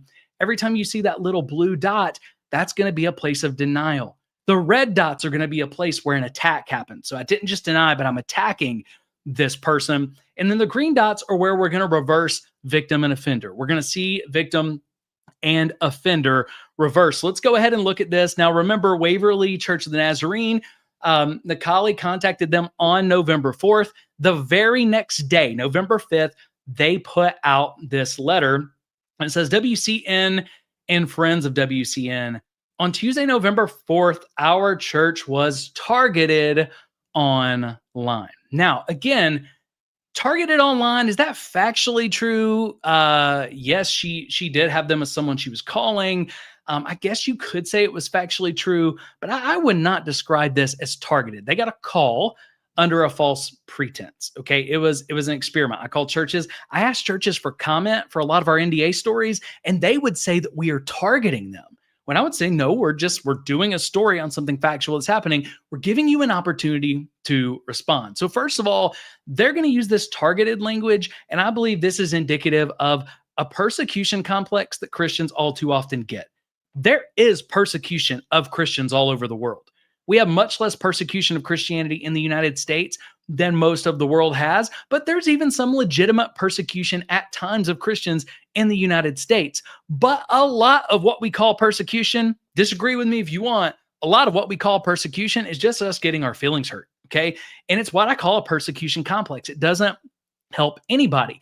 But if we can paint it out as we're being persecuted by the big bad world, the evil people, the evil this, the evil that, then we don't have to look at people as humans, and we don't have to own up to any role that we played in anything, okay? But when they say our church was targeted online, you see a couple of dots right there, okay? You see an attack, and here's why.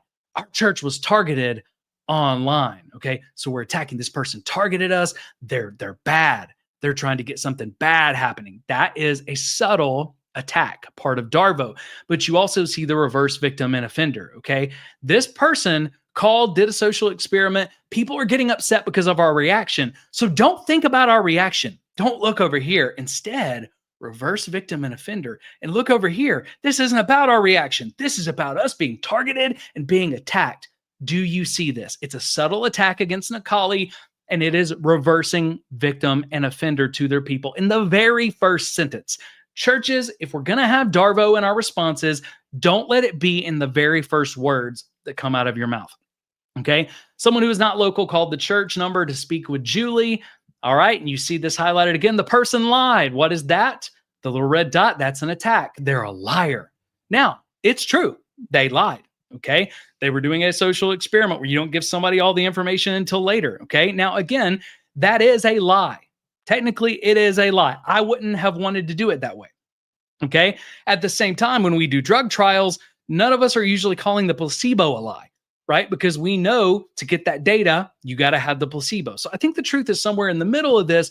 But by calling Nikali someone who targeted them, this person lied in the first couple of sentences, they are attacking her as a bad person. So we shouldn't have to worry about our response to this because she's a bad person. She lied saying she was a mother in need of formula for her baby. She played an audio clip of a baby crying, and Julie told her that we give through Helping Hands. Now, if you remember that from part 1, you heard Julie say, yeah, we give through Helping Hands. Have you called Helping Hands and all that? The lady said that Helping Hands said they would not help her. And again, Julie knew she was lying. They are really paying this out. She targeted us and she lied, and she's a liar. She's just a dirty, no good liar. Do you see how DARVO works?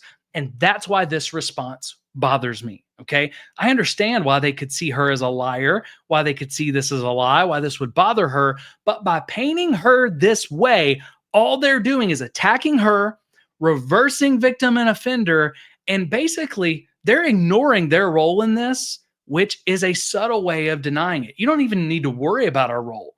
The first few sentences have nothing to do about our role or about our response in this. It's just about this bad person who lied on the call and lied to Julie, okay? She knew she was lying because Helping Hands was closed at the time. She told her that. They're going to open a little later today, and Helping Hands would not have turned her away. Now, I'll go ahead and say this. She could have suspected that she was lying.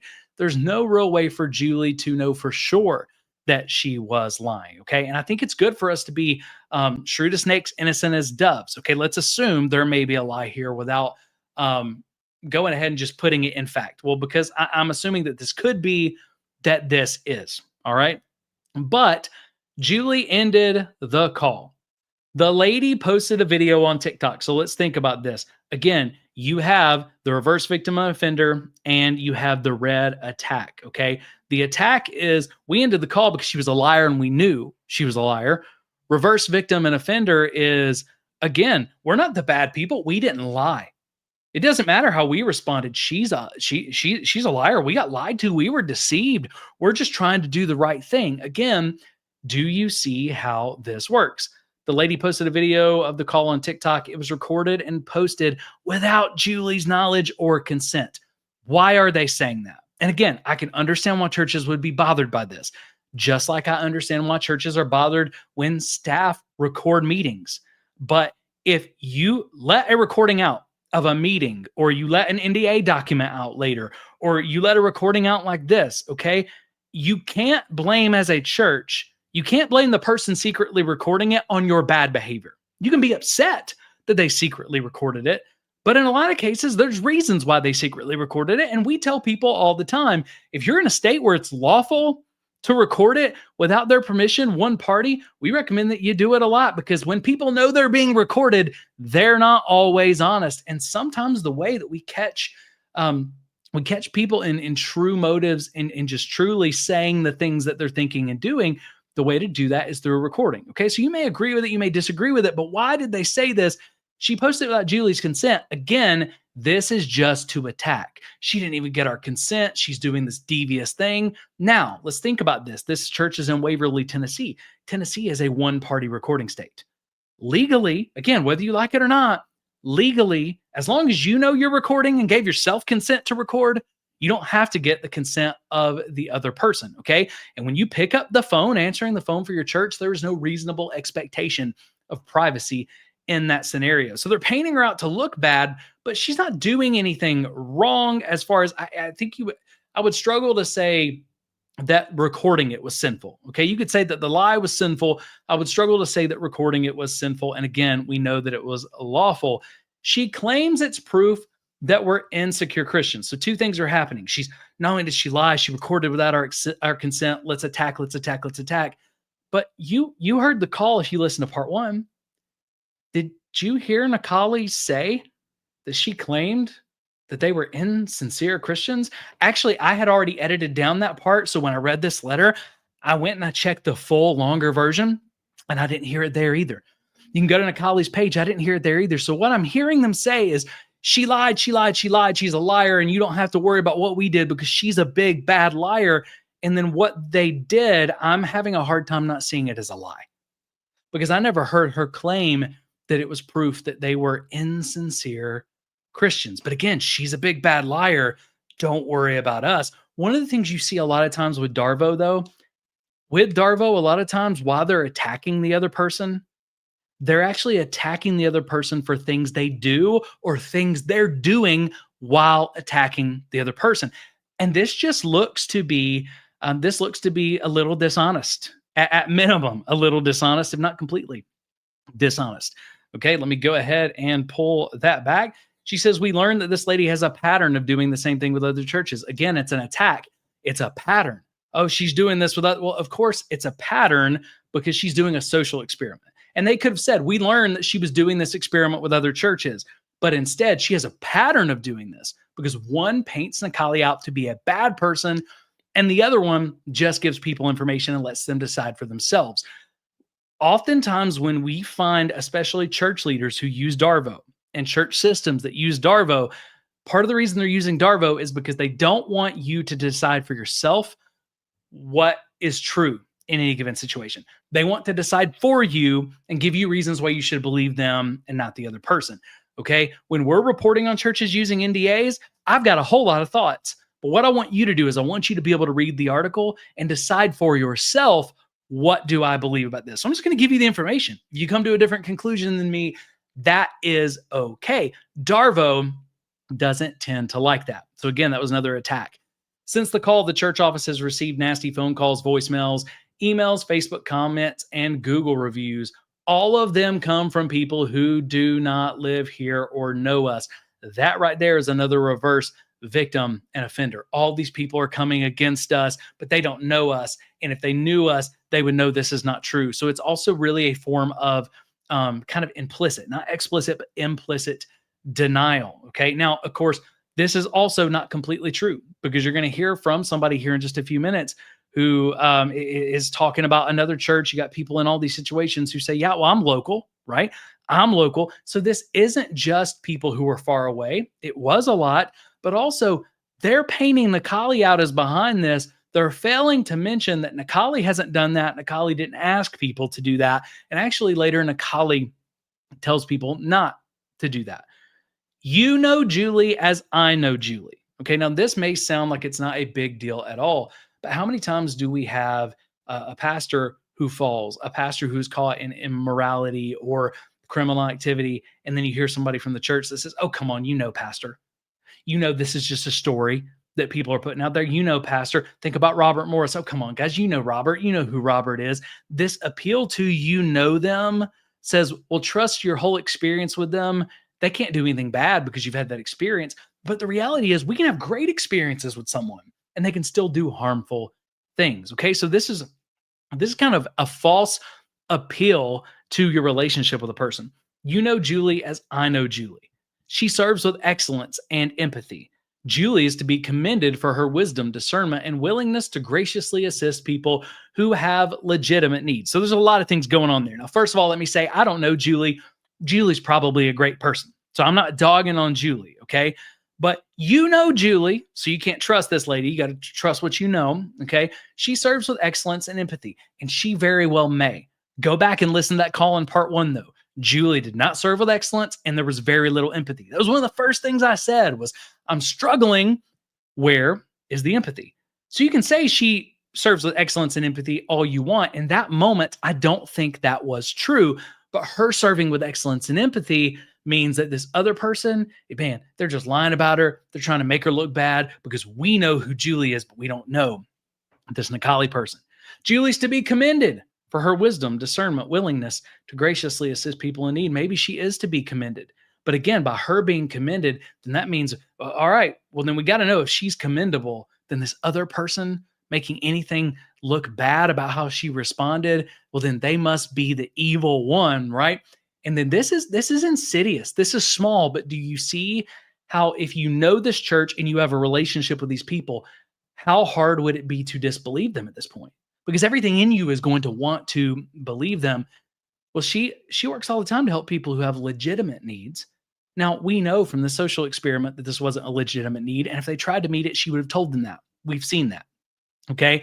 But if you go back and you listen to that call, there is no for sure way that Julie knew at that point. She may have suspected, but there's no way that she for sure knew, and it doesn't sound like she knew. It sounds like this is reverse engineering of this story. Go back and listen to the recording yourself in part 1, but it doesn't sound like she knew this, and they automatically just assumed she didn't have a legitimate need. And by framing her need as illegitimate, again, that is another way. Look at the blue and the green right there. Well, we're denying we didn't do anything wrong because we knew the need was illegitimate. Go back and listen to the recording, though. Is it possible that they 100% knew beyond a shadow of doubt that it was illegitimate? I don't think so. And then also it was reverse victim and offender. We didn't do anything wrong. We actually did the right thing because we knew it was illegitimate and we didn't want to waste money. And we're the victims here because we were called with this scam, this illegitimate need. In 1 Peter 4, the apostle Peter addresses sufferings that the early church endured. Now, I do appreciate that they clarify, because this is exactly what I was going to say, our situation is far from suffering. And the reality is, yes, your situation is far from suffering. And just like you talked about being targeted online earlier, there's a bit of a persecution complex, it would seem, with this church, okay? But even though they say they haven't suffered, we've been insulted and maligned. Again, go back, listen to that video. I don't think Nikali insulted and maligned them. I think they reacted in a way that people are going to feel strongly about. They reacted in a way that could be argued, the biblical merits of it, okay?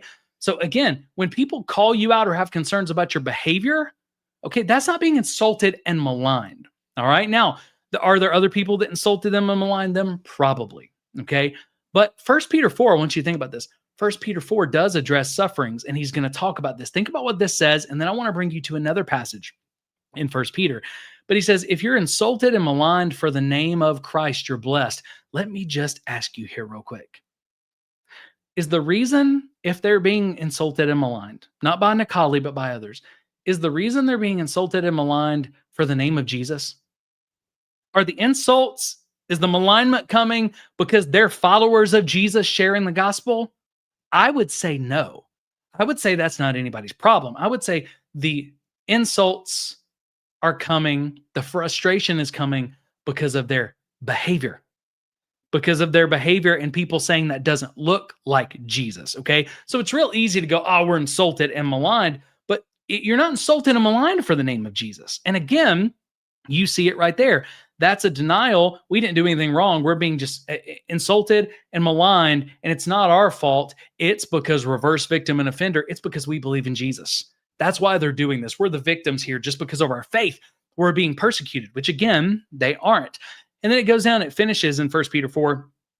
Therefore, let those suffering, again, this is talking about suffering. They've admitted they're not suffering. This passage is not about you. Okay, you are taking a passage and applying it to you that you've already said doesn't apply to you because you're not suffering. Therefore, let those suffering in accordance with God's will. And again, they're not suffering, but the insults they're facing is not in accordance with God's will. I don't think you can say that at all. Your insults are coming in accordance with your behavior. Okay, will entrust their lives to a faithful Creator while continuing to do good. And I would challenge them that if they were just doing good and trying to do good, that these insults and malignment probably wouldn't be happening. Okay, but that's 1 Peter 4. It's funny though. That's what 1 Peter 4 says. Do you remember what 1 Peter 2:12 says? Live such good lives among the pagans, unbelievers, people who don't follow Jesus, who don't believe in God. Nikali would fit this biblical description.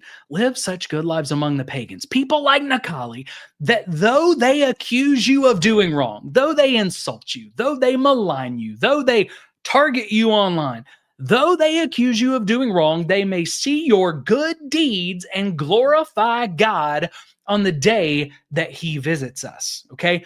It is interesting to me. It is ironic to me that this pastor pens this letter using 1 Peter 4 out of context about suffering to apply to their situation about their behavior, yet he ignores earlier in the letter, live such good lives among the pagans that though they accuse you of doing wrong, they may see your good deeds and glorify your Father in heaven. Now, I want you to think about Nikali.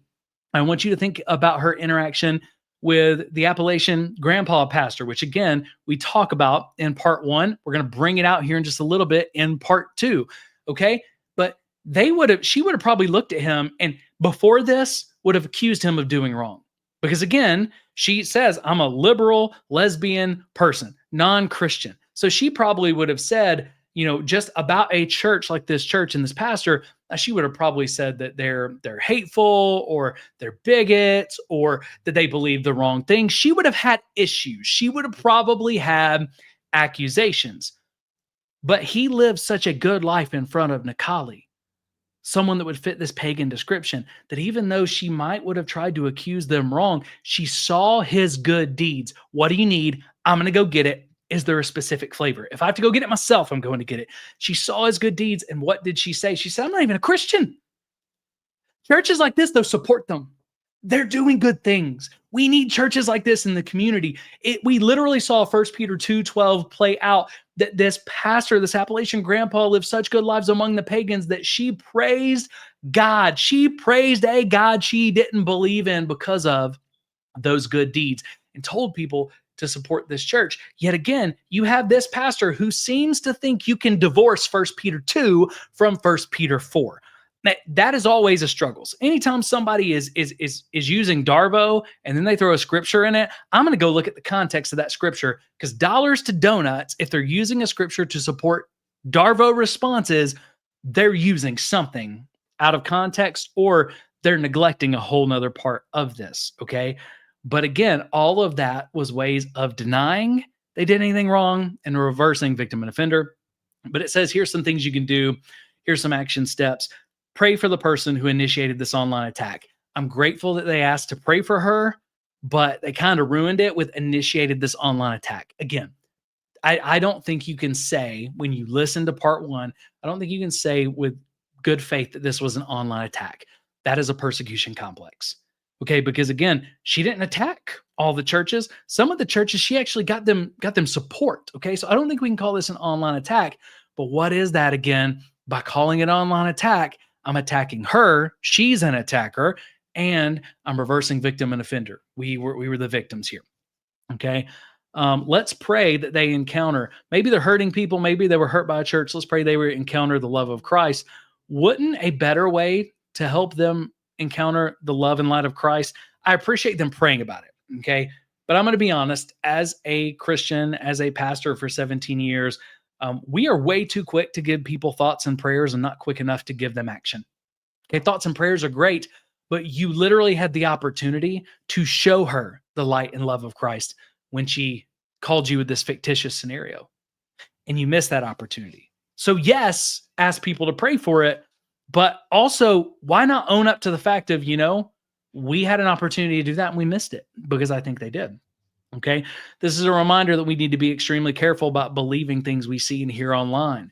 This is one out of context phone call with a false premise. Yes, it was a false premise. That's how a lot of social experiments work, because if you just tell people what it is, it's like telling them you're on the placebo. That doesn't work. But I understand the issue with the false premise. But by saying we need to be extremely careful about believing things that we see and hear online, they're automatically just positioning people to don't believe anything that's said negative, okay? Because you know us, Julie, come to us. And then they talk about the out of context phone call. I let you all listen to it in part 1. It was in context. We heard it in context. She recorded it, and it doesn't look like, especially in her original, that it was edited up at all. I edited it up to make it go faster, but it doesn't look out of context at all. Again, they keep going. Respond with grace. Love has the power to defang hate. I agree. My concern is they had the opportunity to respond with grace and defang hate with love. Again, 1 Peter 2:12, but they didn't do it during the phone call. But now they're upset that people are upset with them, that people are challenging them. And then they finish, our reputation in the community is clear. Okay. So what is that? That is a way of denying that we did anything wrong. Again, denying Darvo. People in this community that know us. So if anybody says anything bad, they just must not know us. They must be far away because we couldn't have done anything wrong. We're denying that we did anything wrong. Okay. It says I'm not upset and I'm not angry. I struggle with that because this feels a little upset and angry, but maybe. But he finishes with this. And again, this is a struggle from Pastor Darren. You see here, I actually believe Peter's words. I have a problem with that because Peter's words also say, live such good lives among the pagans, that even though they accuse you of doing wrong, they may see your good deeds and glorify God on the day that he visits us. If you really believed Peter's words, I think it would have required you to act differently on the call. I think it would have required Julie to act differently. I think if Julie reacted that way, I think it would require you to act differently here, because I want you to ask with this letter, is this letter and the way it's portraying Nikali, is it living such a good life among the pagans that it's going to cause Nikali and her followers to change their mind about God and change their mind about this church? Or is it going to make them believe the same things they already believed?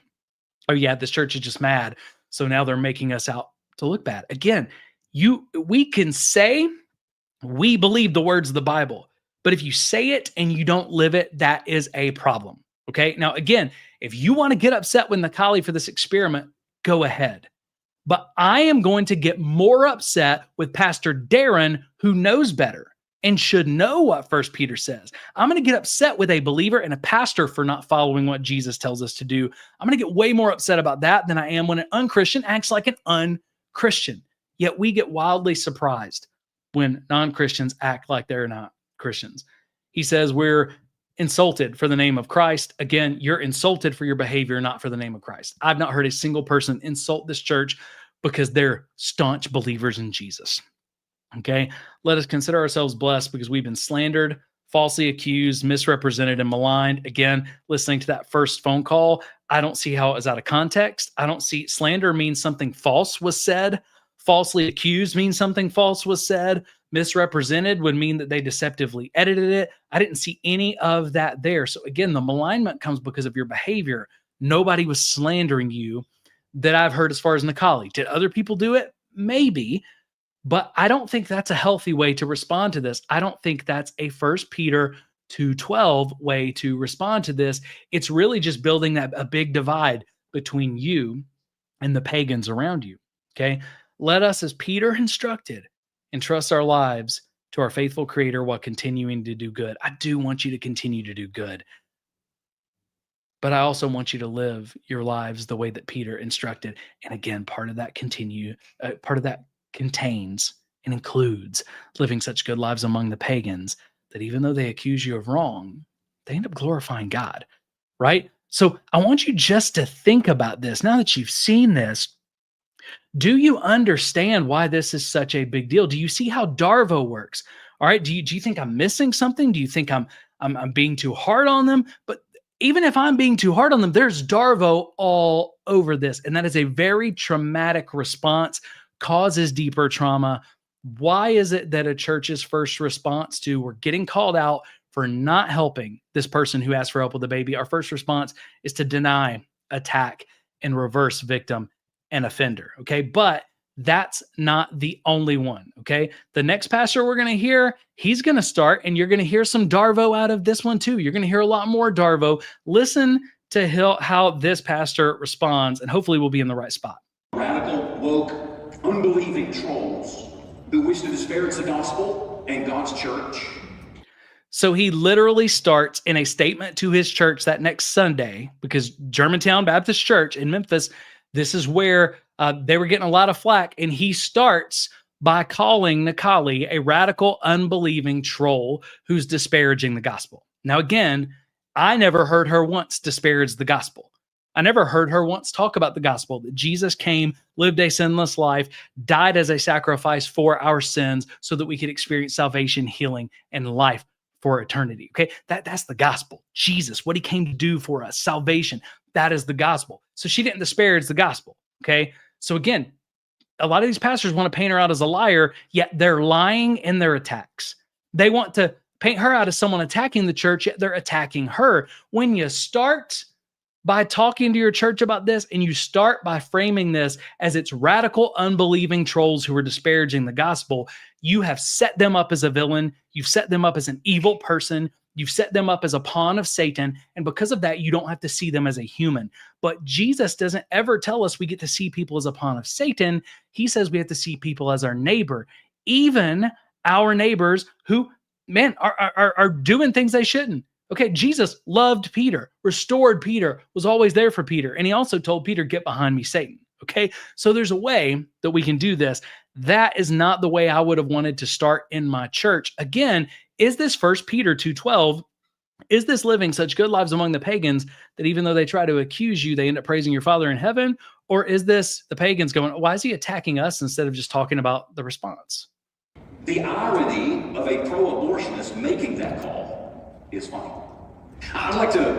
So he labels her as a pro-abortionist, and I believe from what I've heard that she is pro-life on that situation. She calls herself a liberal, but by labeling her that way, again, unbelieving radical troll, disparaging the gospel, pro-abortionist, he is setting her up for you don't have to listen to anything she said. This isn't about our response. We can deny that. This is an attack. She's all of these bad things. She's for these bad things. We're the victims here. Reverse victim and offender. You're hearing more Darvo. Have my own social experiment, if I could, for just a second. If somebody walked in the back door right now asking for a can of baby formula, how many of you would help? Just show by a raise of hand. Now, again, you see a couple of people raising their hands there. The person here painting the camera, I want you to look and see if you have a lot of like very clearly raised hands. To me, it actually looks like there's quite a few people who aren't responding at all. There's your social experiment. That's who GBC is. Now, he says that's your social experiment. That's who GBC is. Now, I would say from the vantage point that we have, I don't think it was that clear that's who GBC is. But GBC is what GBC does. So it's easy on a Sunday morning for a pastor to get in front of their congregation, attack this person, and go, if somebody walked into our church and asked you for baby formula, would you help them? Well, that's who we are. But the reality is, no, that's not who you are, because that hasn't happened yet. If someone walks in and that person helps them, is that who GBC is, or is that who that believer is? Because when Nikali called GBC, I want you to go back and remember, the pastor on call, a staff pastor, told her, we have benevolence, but it's only for our members. We can only help our members. We can't help you because you're not a member. That is in direct conflict to what this pastor is saying. Well, if somebody comes in, we're going to help them, right? That's who we are. No, who you are is what you did. And what you did and what your systems say is, hey, we only help our members. Now, of course, we're going to react differently if you come into a church service and everybody sees it. That's why recordings like this. And again, guys, I understand why people struggle with the social experiment. They struggle with the deceit. But I can tell you through doing a lot more investigative journalism these days, if we just tell people exactly what we're doing all the time, if we're not recording some things and investigating some things without them knowing, they're going to show us what they want us to see, and we may not see what the reality is. And the reality is their systems are not doing what this guy says their systems do. The social media world of armchair video and keyboard warriors who only care about throwing shade from hundreds of miles away will... Again, social media keyboard warriors only want to throw shade. They don't know our church. They're hundreds of miles away. You're about to hear somebody in his own community respond to him, but this is more Darvo. Deny, attack, reverse, victim, and offender. You got all these people doing this. And by the way, I also want you to notice this. The only pastor that we see a response from who is going to call Nikali by name is the Appalachian grandpa. Everybody else, they call her a lot of names, but they never call her by name. Why? Because when we call people a bunch of names and we Darvo them and we attack them and we belittle them, then you don't have to see them as a human. When you call them by their name, it doesn't matter how evil you think they are. You have to see them as a human who needs Jesus. And pastors should know better. Will not care if we get it right. Well, then how about someone a few miles away? Y'all chose to turn that woman away when she was asking for help. You were not embodying the body of Christ, and I expected more and better from my community. What happened?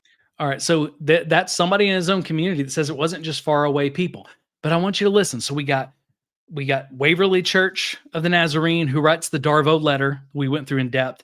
You have more Darvo coming from this pastor of Germantown Baptist Church, okay, who is basically trying to say what he essentially said when you compare it all is we react differently if somebody comes in and has a need on a Sunday morning than we do through the week when you can't see it. Okay, more Darvo. Now you're going to hear this is another pastor who's upset about this. This pastor makes a pretty wild threat. You tell me again, is this are all of these, are they the Jesus way? Do they show the fruit of the Spirit? Or are they acting in a way that is incompatible with how Jesus has called us to act as the church, let alone church leaders? When you mess with the people of God, you're taking your life into your own hand. He is preaching and people are clapping. When you mess with the people of God, you're taking your life into your own hands. That sounds like a threat. That sounds like a pretty wild threat. Again, 1 Peter 2:12, live such good lives among the pagans that even though they accuse you, they praise your Father in heaven. I don't think that's going to happen when you're basically telling them, you try to touch God's anointed, so now you're taking your life into your own hands. God might smite you. I don't think that is going to actually accomplish 1 Peter 2:12. Now, they might have a few little TikTok demons came up in here today. Please stay for the rest of the service. Again, we don't have to see TikTok demons as people who Jesus loves. TikTok demons are pawns of Satan. So more Darvo, let's deny, let's attack, let's reverse victim and offender. We're under demonic attack. We're being persecuted, okay? This guy talks tough in the pulpit, and here's the sad reality. Some of the pastors that talk the toughest in the pulpit would literally run from any sort of challenge in real life. Okay. I've known some pastors, been very close to them. They talk really tough from the pulpit and they're still running years later from having an individual Matthew 18 conversation with me. This guy is probably that. Okay. This guy ain't going to fight anybody. He's not going to stop anything, but he's up there threatening people. He's threatening people from the pulpit because the power of the mic, that is spiritual abuse. That is spiritual bullying from my perspective. That is, if you look at the checklist, long before I heard this guy say this, the checklist that we published right there, using your mic in that way, it would say that is spiritual abuse. So bullies like this, he says no one's going to disrupt our church. I'm going to tell you what, those are the kind of churches it makes me want to go visit. Please stay, but you will behave yourself. Because there's not one of them churches you're going to come and disrupt it. You will be dealt with very, very swiftly. In Jesus' name. Nick, doesn't that sound like a Pharisee? It's not one of them churches you're going to come up and disrupt. The Jesus we follow, man, he disrupted the religious services. He disrupted the temple. Do you actually know he flipped the tables and cleansed the temple twice? Right? So Jesus was a disruptor. And it was the Pharisees that said, you're not going to do that. What have you crucified? Right? Is this pastor, again, is he following the Jesus way? Is he showing the fruit of the Spirit? Love, joy, peace, patience, kindness, goodness, gentleness, faithfulness, self-control? Or is he acting pharisaical and just demonizing people who need Jesus? we've heard some bad ones. We've heard 3 responses, a letter. We've heard 2 videos. We've heard 3 very Darvo-ish responses. But let's go back and let's listen to, again, the Appalachian pastor from Heritage Fellowship. You heard in part 1. Nikali ends up living out 1 Peter 2:12. I'm not even a believer. I didn't go to church. My heart has been so touched by what you did. People, go to this church. This is a good church. Support this church. Give to this church. Well, let's see what happens. She said, I got to go to your church. He takes her up on it. He invites her to church, and let's watch his response. How is it different? Does it follow the Jesus way? Does it follow the fruit of the Spirit? You decide. Highly. This is the devious little girl that caught the old man off guard. Do you hear how soft and loving he is? Do you hear how the people aren't clapping with pitchforks and torches against the angry enemy, but instead they're laughing and they're soft? Now, he's not hiding it. He says, she's the devious little girl. She caught the old man off guard. Later, he's going to say, she kind of scammed me a little bit. Okay, he does not like the way that she did it. But he saw it as an opportunity to love someone and to show them who Jesus is, because he knows what his responsibility is, not what her responsibility is. And just listen, not only to this pastor, but listen to this church. Put yourself in this situation. Is 1 Peter 2:12 happening here? Nikali would be considered a pagan here. Are they living such good lives among this pagan that it changes the way she views the church? We're as different as daylight and dark. Yes, we are. But can I tell you, this old man loves you. A tattooed, liberal, lesbian doing a social experiment with the church to see who would feed a starving baby. And an old Church of God pastor, when he said we're as different as daylight and dark, he wasn't lying. But he said he loved her, and he didn't just say he loved her. I feel like he loves her. Listen to the rest of the church, though. This is awesome. Yeah, same. Thank you. We love you. It's not just that he loves her and he's hugging her. It's we love you. And they're clapping to we love you, not clapping to TikTok demons, not clapping to you mess with the man of God, you're taking your life into your own hands. No, they're clapping for he loves you, we love you, Jesus loves you. Which one is living the way that Jesus called us to live? I'm with y'all's favorite grandpa. Hello. We are going to let him talk a little bit and just let him explain kind of his experience with everything. Now, I edit this one up because they talk for a long time. You can go see the full thing on Nikali's TikTok page if you want. So I edited it just so you can mainly hear the main things from this pastor, okay? But again, thinking about 1 Peter 2:12, she is now, when she originally did this, she's on a TikTok live with her followers, so many who are probably not going to church, not Christians, right? And she says, I want you to hear from this pastor. He's your favorite Appalachian grandpa. You guys have fallen in love with this pastor because the way that he loved. Again, is that 1 Peter 2:12? I would say, man, it is 100% 1 Peter 2:12. This is awesome. It's overwhelming too, because I didn't plan it. And as a believer, I think God orchestrated it. I'm thankful that God helped me give the right answer. In this, God has given the church an opportunity, a platform. All right, so he says a couple of different things there that are important. You know, he's already said this, the devious little girl. He says here in a minute, even though you kind of scammed me, I don't like the way that you did it, but you know what? I'm glad that God gave me the wisdom to give the right answer. This has been awesome because God has used it, just like you heard the Catholic Church talk about earlier. God has used this for good.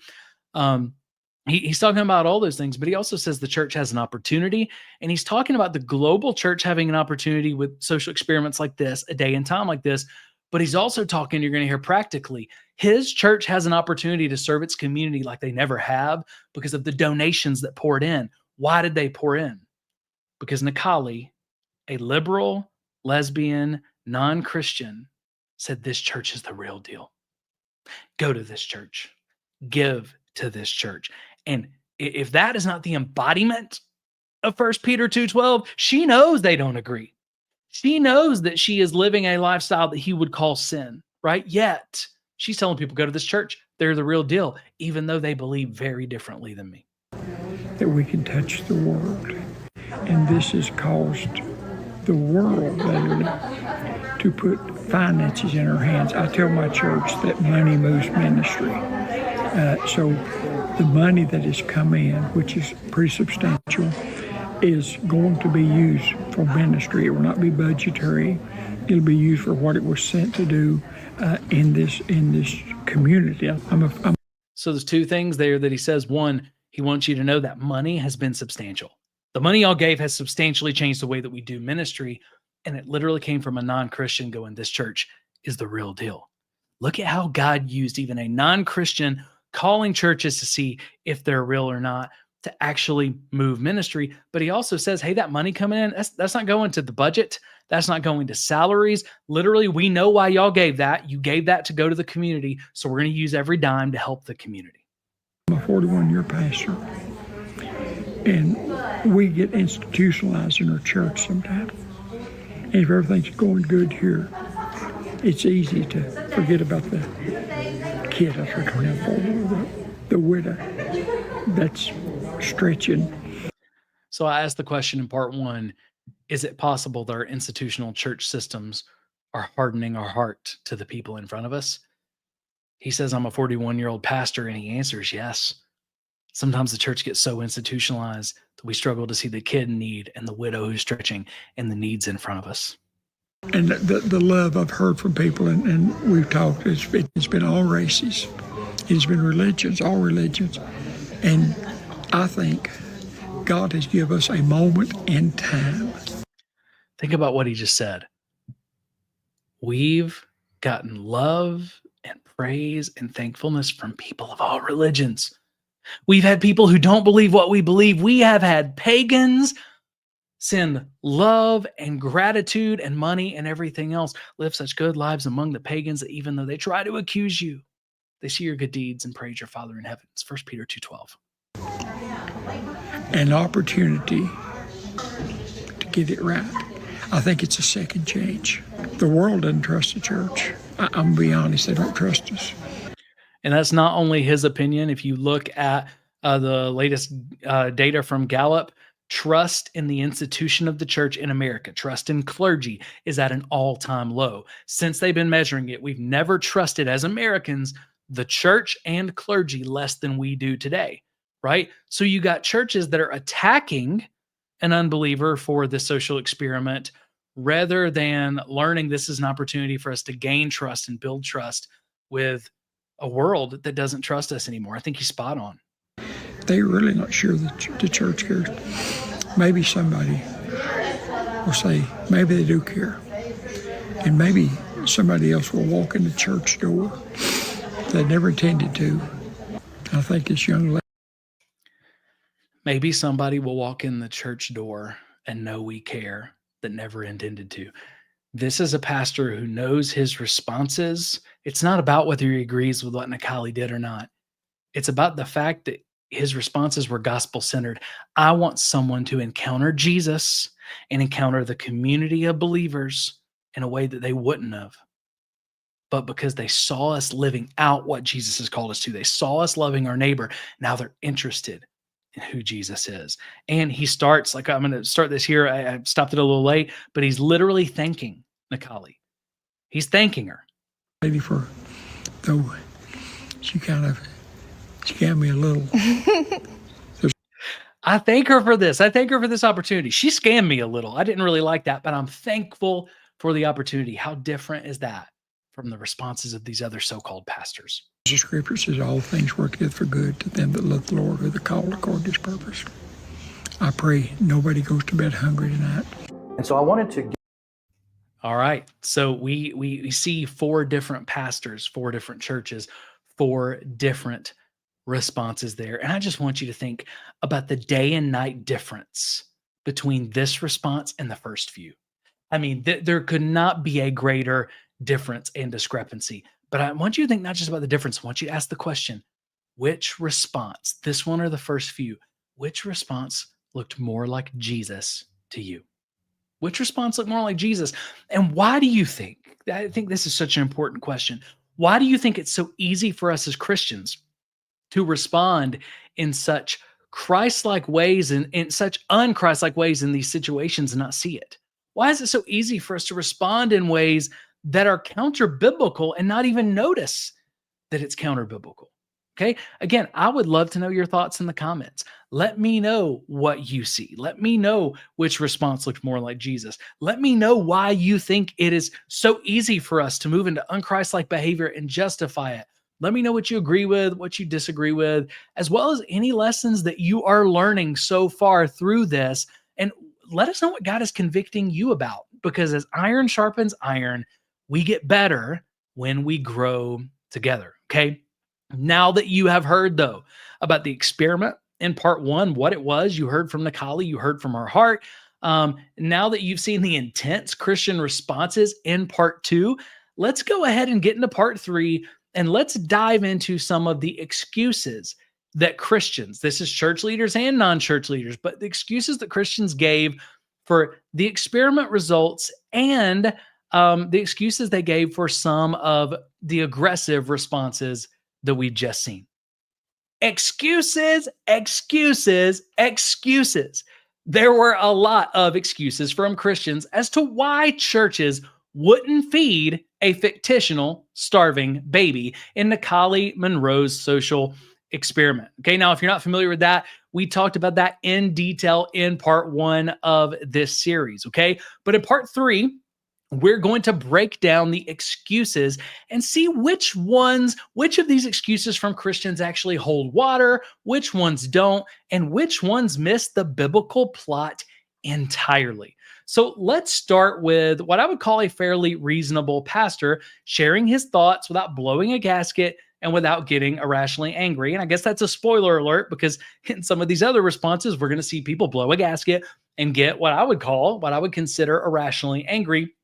But let's start with one who does a little bit better with that, I would say. Let's listen together and just listen to these excuses. And I want you to ask, are these reasons? Are these reasonable excuses? Do they hold water or do they not? Let's think about this with a critical yet hopeful logical lens.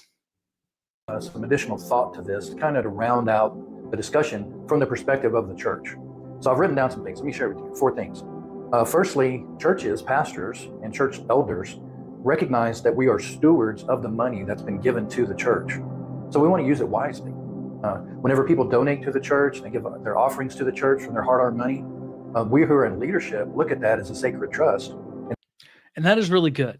I agree with all of that. They should look at it as a sacred trust. They should be aware of scams. They should be aware of all that. Again, we're asking, does this excuse hold water here? But I agree with the heart posture of this. So we want to make sure that we use the money in a manner that gets the most benefit and helps people that are really in need.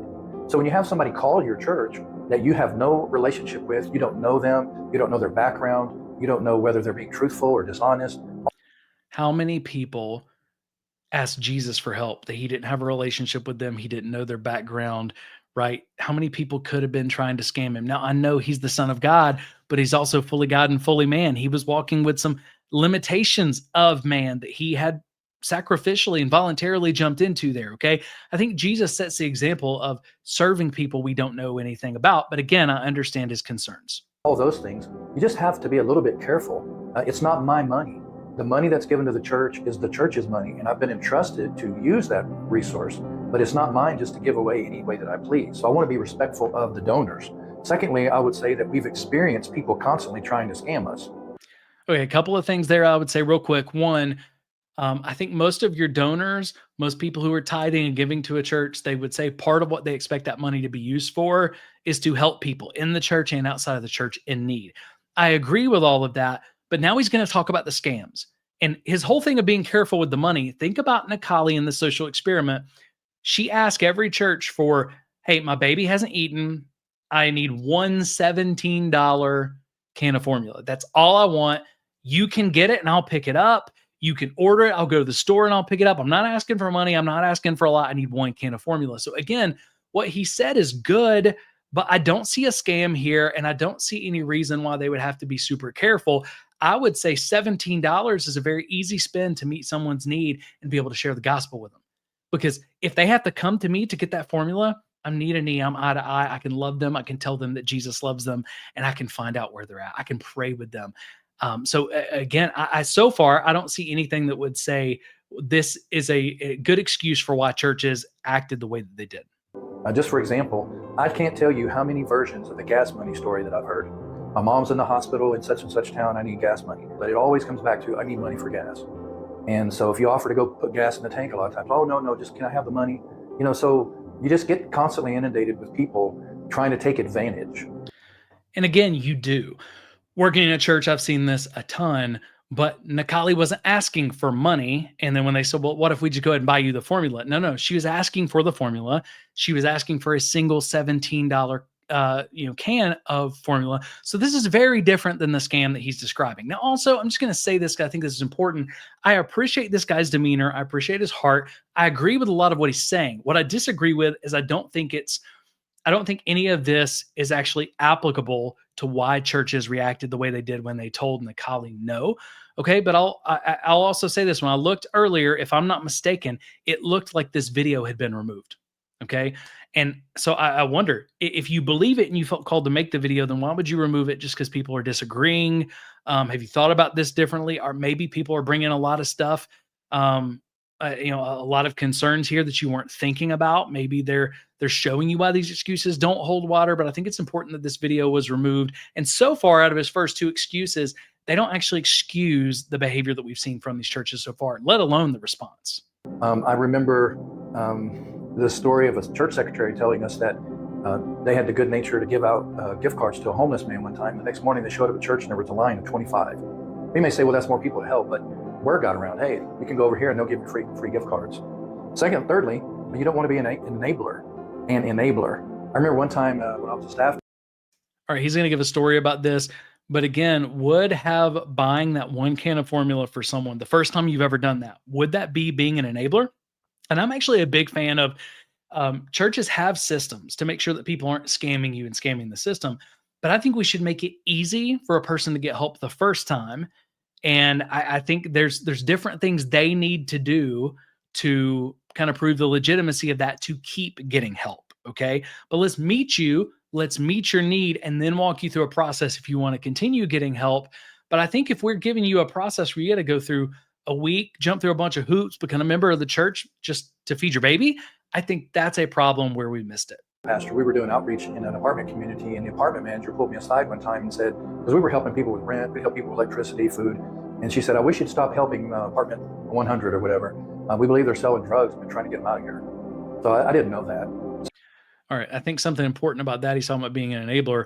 Oh, we were helping this apartment community, and the apartment managers told us that one apartment, stop helping those people. We believe they're drug dealers and we're trying to get out of there. And then did you hear what he said? He said, well, I didn't know that. Okay. The apartment manager telling you they believe they're drug dealers does not mean they are drug dealers. Just like that letter that we saw in part 2, when you have somebody you already have a relationship with and they say, hey, you know me and all these things, let me tell you about this other person, it actually paints them in a false light. So no, we don't want to enable people, but we also don't want to assume the worst about people, which is again, why I would say, let's make it easy to help you the first time at that apartment. And if you want to continue to get help, if you need long-term help, then there's some systemic stuff that we need to do to make sure that this is all above board. So you don't want to be an enabler. Sometimes people need more than just a handout. They need counseling. You need therapy. Maybe there's drug addiction. And I totally agree with that, which is another reason why I think something as simple as a can of formula, not only could we pray with that person, not only could we share the gospel, but now we can get to know them and hear their story and find out if they have deeper needs. Because that can of formula may be just the first step to helping them walk a much longer journey of healing. And we could be a part of that as the church. And then lastly, we pool our resources with other churches, support nonprofits that are more organized and structured. So there's some reasons. Churches are nonprofits. Churches want the biblical tax breaks of being a nonprofit. So again, I think it's okay to partner with other organizations that just work on food and stuff like that. But part of the way churches are structured, it is almost an expectation with their broad mission statements of being the church. And because the Bible shows us caring for our communities and caring for one another, it is expected with a 501c3 church that you are going to help your community. Okay. So work with other partners is great. I think the mistake is when a pastor like this says, well, we just kind of, we basically abdicate that responsibility of helping our community to other nonprofits who are more structured. Now, this pastor, I want you to listen. This pastor gets on here and he knows that Nikali is an unbeliever. He knows that from everything he can see, she is far from God. And I want you to, is his response to her something that might lead her to a relationship with Jesus, or would he show her everything that's wrong with the church and make her think she's not wanted from God? Just listen to him. And again, listen, there's some Darvo in this. So I showed you one where at least I think the guy's heart was on display. You've seen a couple of good pastors in a row. Well, let's just listen to this one and look for the Darvo. Nut is calling churches asking for formula for her baby that she says is starving. And when the churches... This nut, that's how he starts. He's going to call her crazy. He's going to call her a nut multiple times. Let me demonize this person who needs Jesus so you don't believe her. We make the church look good. But this pastor, for the sake of making the church look good and making excuses, is going to completely destroy any potential relationship that he and a lot of other pastors could have with this person. I mean, don't worry about their eternity or anything. Just worry about making the church look good. That's where I have a problem. If the church's reputation and the church keeping its reputation means, attacking unbelievers, you have missed the plot. You don't understand what Jesus has called you to, and you were not qualified to be a pastor. Cannot provide her formula. She blasts them all over social media. Again, does she blast them all over social media, or does she simply, most of those were live, and then she later clipped them up and put them to TikTok? By doing the live call, that is not blasting the church all over social media. It's actually celebrating the ones that do well, and it's letting people decide for themselves, okay? I didn't hear her. She had some frustrations, but I didn't hear her blast all of them. I heard her ask people to support churches. I heard her tell people to give churches the benefit of the doubt, not to let this put a bad taste in their mouth for religion, but to look for solutions. So again, I would just question this guy and a Christian author we're going to hear from here in just a little bit. It's almost as if they didn't do enough research to actually listen to many of the videos.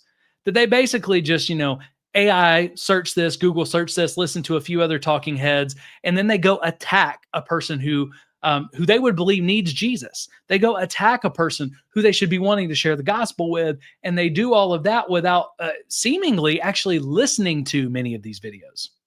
This woman on her TikTok page, she has many videos of her calling these churches. This is how she does. And how many of those mini videos did you actually listen to? Because it doesn't sound like a lot, bud. She has a sound of a baby crying on a recording, and she plays it, right? And so she calls the churches up, and she asks them for one specific thing, formula. Now, when the person... Now, see, he confirms it. All she's asking is one specific thing, formula, the bottle of formula. But again, he's about to demonize her some more instead of talking about the church's response. Person who answers that phone says, well, we don't have formula, we have food, or I tell you what, hey, we can point you in this direction, you can get your formula at this place, this is a place that we support. No, I tried there, I called, no, they said to call the church. And again, you may not like it, but for the sake of the social experiment itself, why would she say, no, I've tried that, no, they couldn't help me? Because the whole social experiment was, if no one else could help, would the church help? There's a very present, immediate need, a cheap need to meet.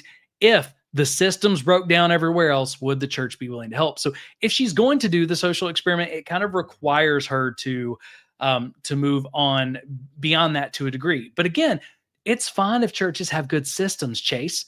It's fine if churches have good systems. We partner with all these other people. But again, I want you to think about that. If you haven't watched part one yet, go back and watch part one. Listen to these different videos and these calls.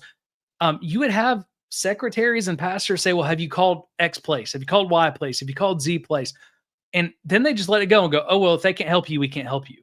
Okay. How hard would it be to say, okay, let me do this. Let me take down your number, your name and number, like the Appalachian Grandpa did. Let me take down your name and number. I'm going to make some calls. I'm going to have some conversations with some other pastors on the staff. I'm going to see what we can do, if there's anything else we can do, and I'm going to call you back. And then what they could have done Hang up the phone and start calling your resources. Hey, I got a person who said they've been trying to get in touch with you that y'all couldn't help. Do you have resources for this? Okay, let's loop them back in on a call with you. Hey, by the way, I don't know what happened, but they do have these resources. I'll tell you what, we'll have someone meet you over there to help you walk through that process. That would not have been that hard, okay? But again, let's just demonize her for doing the social experiment, and we're making the excuse that, well, once we say we have other partners, then we don't have to do anything. We can say there's nothing we can do to help you because we have partners. Go talk to them, right? But if that system fails, is the church willing to help? There's a bigger question here that Chase seems to be missing entirely, because he seems frustrated that the church's reputation has taken a hit, and he seems more frustrated about the church's reputation than a non-Christian who needs Jesus in front of him, and that blows my mind. And she goes on and says, sorry, we don't have formula. And then she blasts them. And here's her catch in all this. I thought you were pro-life. If you were pro-life, why would you deny baby formula? See, now again, he says, if you're pro-life, why would you deny baby formula? That's her shtick. Did you hear that in any of the videos that I showed you in part 1? Nope. I heard in one video out of 33 calls. There were more videos outside the calls, so probably 40 videos. I heard one video, one call where she asked a church. She didn't say, if you're pro-life, why would you do this? She asked a church, are y'all pro-life? And the funny thing is that church actually said, no, we're pro-choice, right? That was the only time that I heard this argument come up. Now I'm going to talk about this here in a little bit, because I think if we're pro-life, it does actually impact the way that we handle this, okay? But again, this is a person who's basically villainizing her for lying and calling under false pretense. And then he is lying at worst and at best being deceptive, because he's making it sound like she's blasting everybody as, oh, how can you do this if you're pro-life? When that's not the case, and that's not what happened. Like I said, one phone call did I even hear that term come up that I remember. This is an attack. I'm a pastor. I pastor a church. Again, was it an attack, or was it a social experiment asking a question that some churches failed? Okay. We got to get over this persecution complex. Okay. There are stories right now where you can look, people are losing their lives daily because of their faith. That is an attack.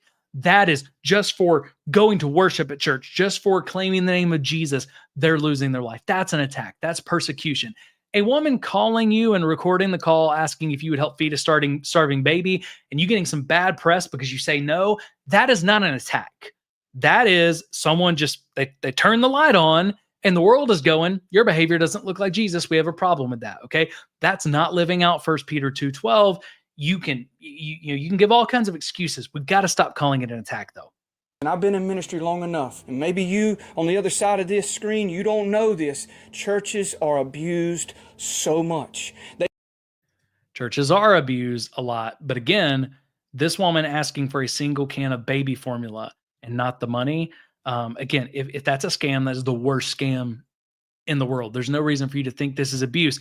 That excuse doesn't hold water. He's going to continue to make that excuse and give examples of that excuse, but it doesn't hold water in the situation. So either he's ignorant and doesn't know that because he didn't watch all the videos, or he's being deceptive to just to try to excuse not engaging farther with this woman, even if that's helping her connect with, again, those resources. They are taken advantage of so much. I'm talking about good churches. Now, I know there are some corrupt churches out there. They are all for the money. But let me tell you, there are so many good churches out there to help people. We centered on the gospel and help those in need. I agree. There are a ton of those. And like I said, about a little less than a third of the churches that Nikali called actually helped, and we've celebrated. She celebrated some of those churches. We've celebrated them here, the Appalachian Grandpa. We've also said that the churches who said no weren't necessarily bad. Nikali said that. She said the pastor from Heritage Fellowship helped her understand that a lot of those people are doing good things. So again, you're making an argument that Nikali nor anybody else has really made in this scenario. Let me go ahead and find that spot again. I hit the wrong place. My bad. It's the first time I've done that one today. Hopefully not too bad. Blasts them. And here's her catch in all this. I thought you were pro-life. If you were pro-life, why would you deny baby formula? See, This is an attack. I'm a pastor. I pastor a church, and I've been in ministry long enough. And maybe you, on the other side of this screen, you don't know this. Churches are abused so much. They are taken advantage of so much. I'm talking about good churches. Now, I know there are some corrupt churches out there. They are all for the money. But let me tell you, there are so many good churches out there to help people. We centered on the gospel and help those in need, but we get abused ourselves. Just to give you an example, he lumps himself and his church in the church is centered on the gospel. Yeah, I would challenge him. Every single one of these calls was an opportunity to share the gospel. And I would challenge him that wasn't taken. And I would challenge him that this video, his reaction to this woman, could have been an opportunity to share the gospel. But instead, he's attacking someone who is a non-believer instead of sharing the gospel with them. If you're gospel centered, why not focus on this person's eternity and their healing and their relationship with Jesus before you focus on all those bad things that you think they did to the church? Yes, years ago, had a guy called a church, and that's what he did. You wouldn't believe how many times that happens. And so for this woman, okay, and again, I cut it out for time's sake. He just gives an example of a church abusing the system for money. That's what he did. That's why we've got to be careful here. But again, this is a person who over months was asking for rent, was asking for light bills, and then got mad the first time they couldn't just give him cash. Nikali wasn't asking for anything that big. She wasn't asking for cash. So this is another excuse that doesn't hold water because it's an example that is a completely false conflation from what's going on here. To get on here and to say, oh, you don't have formula? We are pro-life from the womb to the tomb, and we are proud of that. But we're pro-life from the womb to the tomb, yet when a woman called you, and let's just call it what it is. Okay, this isn't Nikali saying this. This is me. This is me, Jeff, pro-life. If we're pro-life about babies being born, and then 2 months later, a baby not having food doesn't stir you, and you're letting that 2-month-old baby go hungry, because I don't know if you know this, Chase, but 2 months old, they can actually miss many meals, right? They can't miss many meals. So that is frustrating to me that you say you're pro-life from the womb to the tomb, but you're not actually taking care of people. That is incredibly frustrating to me. It does look like, guys, I lost the camera. Let me go ahead and see if I can change my camera just to finish this out real quick. My bad. All right, so I had something going on with the camera where it wasn't charging. So what I'm going to go ahead and do, I'm going to turn the camera on so you guys can see me. We've got, we're almost to the end of this part. We got a couple other small parts. So I will, I'll come back on tomorrow and I will do another stream where we finish this stuff and then we get it out as the full podcast. I'm probably going to do this in a couple of podcast episodes and then break it down into 5 separate videos. So I'll go ahead and start getting the editing working on that. We'll go through the comments today and see where you guys are at, because we're basically done with Pastor Chase's responses. So I'll finish those out tomorrow, but let's just get into the chat, see where you guys are at. And then we will go ahead and just kind of cut the stream for today and finish tomorrow. Appreciate you guys being with us. And if you have any questions, you have any concerns, go ahead and share them. Put it in the chat now, because we're going to be talking through anything that we've got there. So Tracy says, and let me go ahead and put this back just on full screen. Tracy says, I have mixed feelings about this experiment. On the one hand, churches and their staff or volunteers should be more equipped to point to resources or empowered to help. And I think that's where a lot of people are starting here. A lot of people are saying, I'm struggling with this. I've got mixed feelings about this. There's stuff that I don't like, but I also see there's some problems in the system. The church should be able to help better. We should be able to do more. And so Tracy, I think that's kind of a normal place to be. I think that's a perfectly valid place to be. Not agreeing fully with Nikali, but saying, okay, there's some systemic issues. We should be better equipped to help people if the system has failed. We should be better equipped to answer them if they say the system's failed. Maybe it hasn't. And again, I think there's a lot of good examples of that where some of these church staff members could have said, hey, let me make some calls for you. Let me follow up.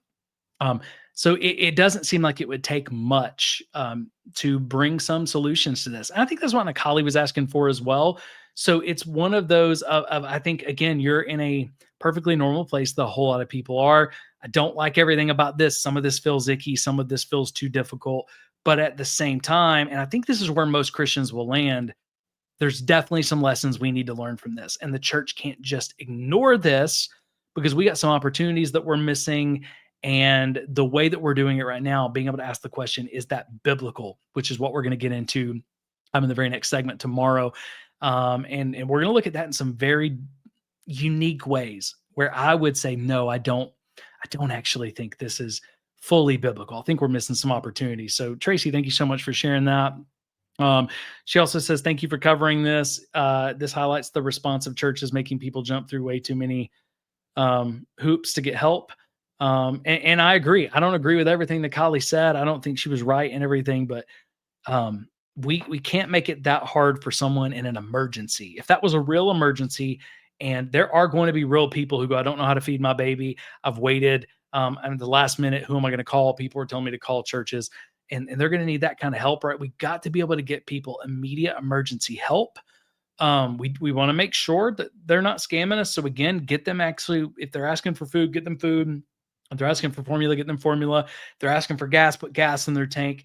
Don't just, give them cash and stuff like that. But we can get them into the system to determine whether they really need this help and how long they need this help. We can get them into the system after we meet that original need. Reformed and Catholic watching today, thank you so much for watching. Andrea kind of echoes what Tracy was saying. I'm conflicted. The whole premise is flawed because of her blatant dishonesty. I can't help but feel like people picked up on it. Also, we never go wrong erring on the side of generosity. And I totally get that, Andrea. Again, there's going to be a lot of things that I disagree with Nikali on. Now, I will say, again, from the investigative reporting side, from the research side, there are times where you have to intentionally keep people in the dark about some information. Now, this one went a little farther than keeping them in the dark. It was a little bit more deceptive, but sometimes in research, you have to do this. Now, she didn't do enough of these calls to get the research. And if she was doing this just for research, you would have done a ton of the calls and then shared the information instead of just posting all of the calls on social media. So again, there's issues with that. And it's very possible that some of these churches picked up on it. But I think the second half of your comment is really where the power is. We never go wrong erring on the side of generosity. And I would say, if I am going to err, okay, so think about scripture, and we'll talk about this in segment 4 tomorrow. Jesus said that we need to be as innocent as doves, but as shrewd as snakes. So we need to be wise. We need to not be scammed, but we need to be innocent above reproach. I want to be both. Jesus called us to be both. But if I'm going to err on one side, I would rather be a little bit too innocent than a little bit too shrewd. Okay. And the reason why, again, we're going to look at this tomorrow biblically, but some of the harshest moments that Jesus had for people were when they neglected someone right in front of them. Okay, so I think you're perfectly right. I would also say this, Andrea, and hopefully this is helpful, but I think so often it's easy for us to focus on what the non-Christian did that we disagree with, and there's a lot there. There's a lot to struggle with. But I always try to get to this point. I'm not surprised when unbelievers act like unbelievers. I'm not surprised when non-Christians act like non-Christians. I'm not surprised when the world acts like the world. And I'm not concerned with how the world acts, because scripture says our job is not to judge the world. We would never stop judging. We would never stop correcting. That's not our job. Okay. Our job is to judge what's going on inside the church. Our job is to make sure that as the church, we're operating as the body of Christ. That starts with me. Look at the plank in my own eye before I try to deal with the speck in somebody else's, but it's also judgment starts in the house of God. So while there are concerns about how Nikali handled this, my much greater concern is always going to be, did the church handle it in a way that accomplishes 1 Peter 2:12, that moves forward the Great Commission, that loves my neighbor and shows the love of Jesus, that reacts to people the way that Jesus showed us how to react to them. So that's just kind of where I'm at, and I think I'm to the same place with you. I want to err on that side of it. Homeland says, I sat and went through the phone book and called different churches and asked them to come to the homeless feeding place and just pray as they see the need. And I saw little, or I saw not a lot of groups come. Okay. Um, I can totally see that. Actually, our church on the fifth Sunday, we always do like serving, where we don't actually have a worship service. We don't take up tithes and offerings. We just go serve somewhere. So the fifth Sunday is coming up. One of the places that got mentioned, CARM, Knox Area Rescue Ministries. That's where our church is going to be serving. My family, we like to serve there when we can, and that's part of what we do. We just help serve meals to the homeless, and for some of us, it's literally just there. It's us and other churches. Some of us are just there literally to pray with people. That's it. It's just pray with them, ask them about their story. Man, just love on them. And I don't know how many churches take advantage of that, but that is a way to live that stuff out for sure. And thank you for sharing that experience with us. We're trying to get people to do that. Tracy said that's beautiful. And I think she was talking about Tracy, correct me if I'm wrong, but I think that was the Appalachian pastor. That's beautiful. I love when God works miracles through things we don't agree with. He's in every single detail. He can be anywhere. Man, I think that's spot on. God is big enough and good enough to work miracles in the midst of accusations from the world. That's what 1 Peter 2:12 is about. Hey, let's just point people to Jesus. Jesus is going to do the work. Jesus is going to draw them. Jesus is above reproach, right? If the Bible's going to be offensive, I'll let the Bible be offensive. But I don't want to be extra offensive. I want to be loving and peaceful and patient and joyful and kind and self-controlled and gentle. I want to be loving. I want to be all those things to show the fruit of the Spirit, because I want people to be offended by the things the Holy Spirit is using to offend them. I want them to be offended by sin, their sin and the sin of others. I don't want them to be offended by me. And I think we saw multiple examples there of God doing some really cool things and working in Nikali's life, changing the way Nikali saw the church, even though maybe that's not, her intentions weren't great, right? Andrea says, I think the thing that's concerning, though, is that the stories of a very young child with an immediate pressing physical need, I'd want to think I'd be out the door and on my way. And yeah, that's Andrea. I think that's the part that bothered me the most about this. And Nikali did a good job of putting together this premise. She didn't run this like a legitimate social experiment, but she did a good job putting together the premise of, man, I don't want the scam. I just want the $17 baby formula. I don't want the money.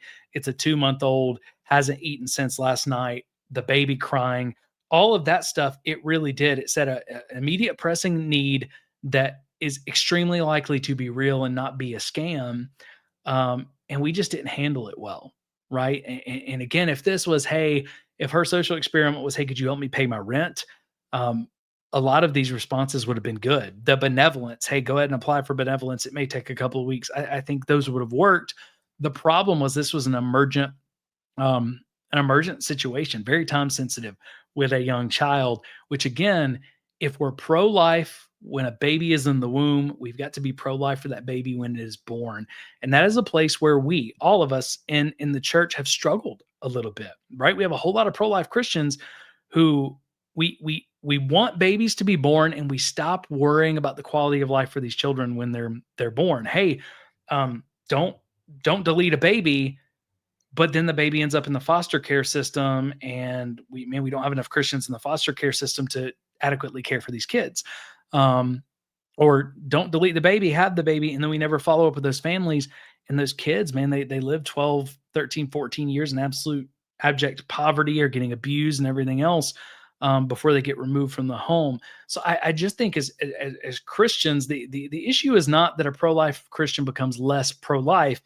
I think the issue is that for our most pro-life Christians, we need to become more pro-life outside of the womb. We need to become more pro-life of just, hey, what are the different ways that we can just make sure that the church is protecting as many kids as possible. The church is prioritizing, not necessarily even serving adult needs, but we're prioritizing serving children's needs, because when they're struggling and they're not eating, it's no fault of their own, right? Let me see. Linda says something very similar. If I was one of the church secretaries, I would have just bought the formula with my own money if I could afford it at the time. It's one of the excuses you're going to hear tomorrow at the end of segment 4 is someone basically saying a lot of the secretaries may not have that money. So again, I would like to think the same thing, that I would have done that. But I've also been at times where I wouldn't have had the money to take care of my own bills if I did that. And I think if that's the case, that's where, again, you take the number as a secretary and say, hey, I'm going to take your number.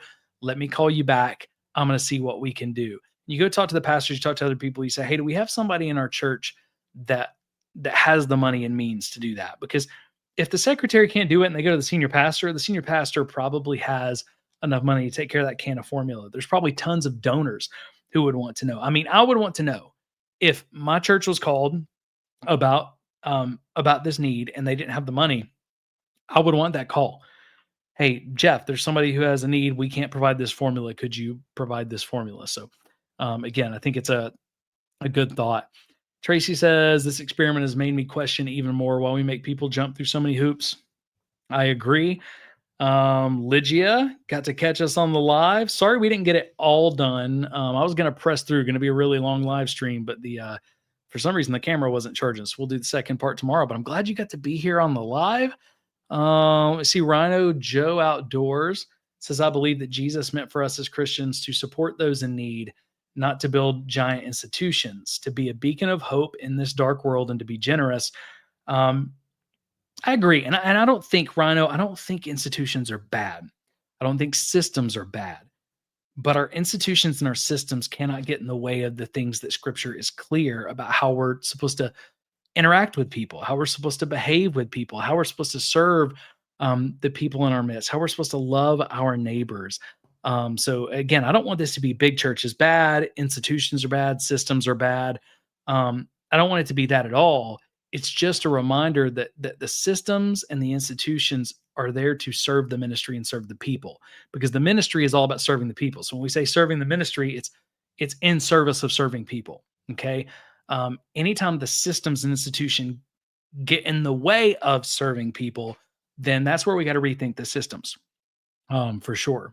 Right. Let me see. They continued, accountability can feel painful, but it can lead to true growth and reflection. And that's what I'm hoping here. The Christian responses have been all over the map.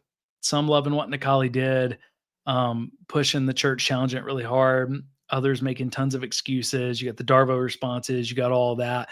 We'll continue. You've seen the Darvo responses. We'll continue working through the excuses tomorrow as we finish out that segment. And then the last two segments will actually be a lot shorter than the others because we won't have videos to react to.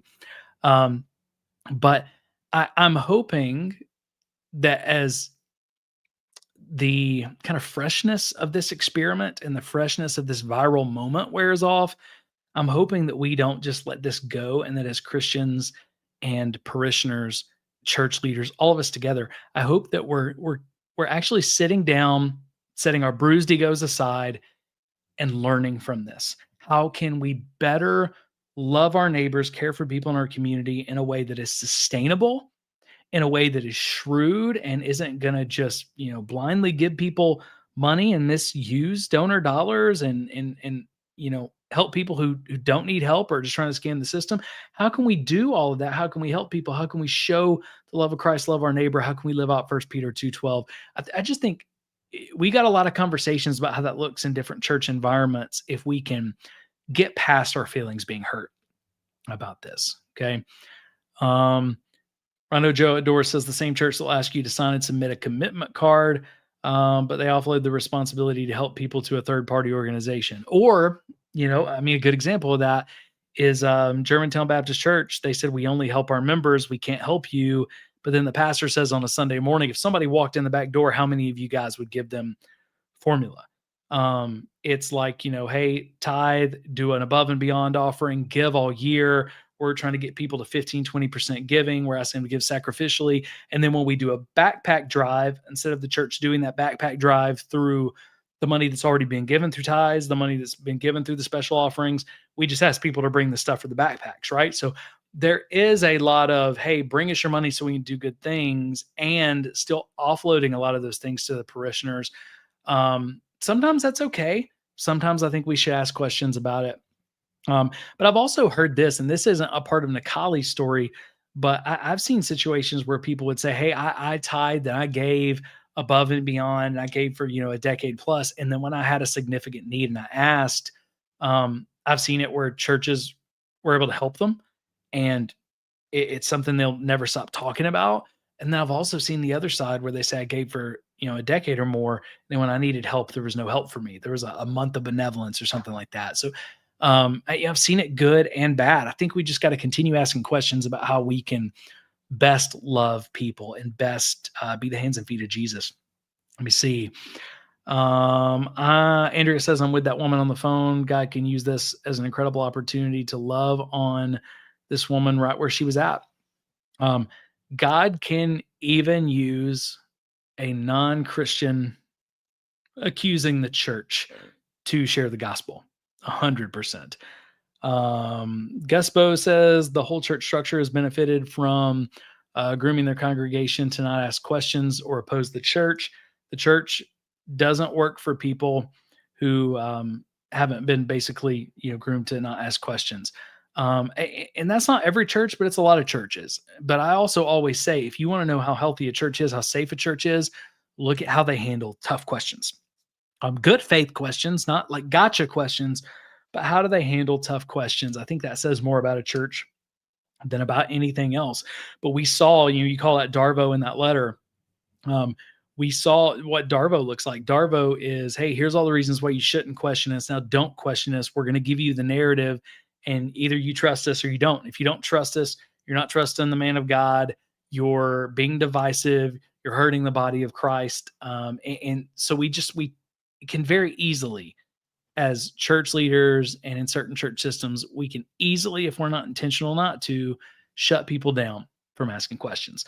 Linda says, I've noticed that a lot of churches and pastors have a persecution complex, and that for the wrong they've done, not for righteousness' sake. I 100% agree. And I keep pointing it out. I know it's going to make some people mad, but we are way too quick in the American church to claim persecution, when in a lot of cases, what we're calling persecution comes from our own behavior. It's not persecution. It's people asking questions. Again, we had people who tell us, man, they call it persecution because of the NDA database. Well, no, we're not persecuting you. We're not even saying that you're a bad church or an unsafe church for using NDAs. What we're saying is it's been reported you used NDAs. We think people should know. If you get any pushback from that, the pushback's from your behavior, not from us publishing the story. But again, that's hard for a lot of people to get around. Gusbo says, so true that the grandpa pastor's actions caused her to even attend his church. I thought that was the most beautiful picture of 1 Peter 2:12 that I have seen. Got Brian in the chat today. I know that you were leaving some comments as well. Always appreciate you being here, Brian.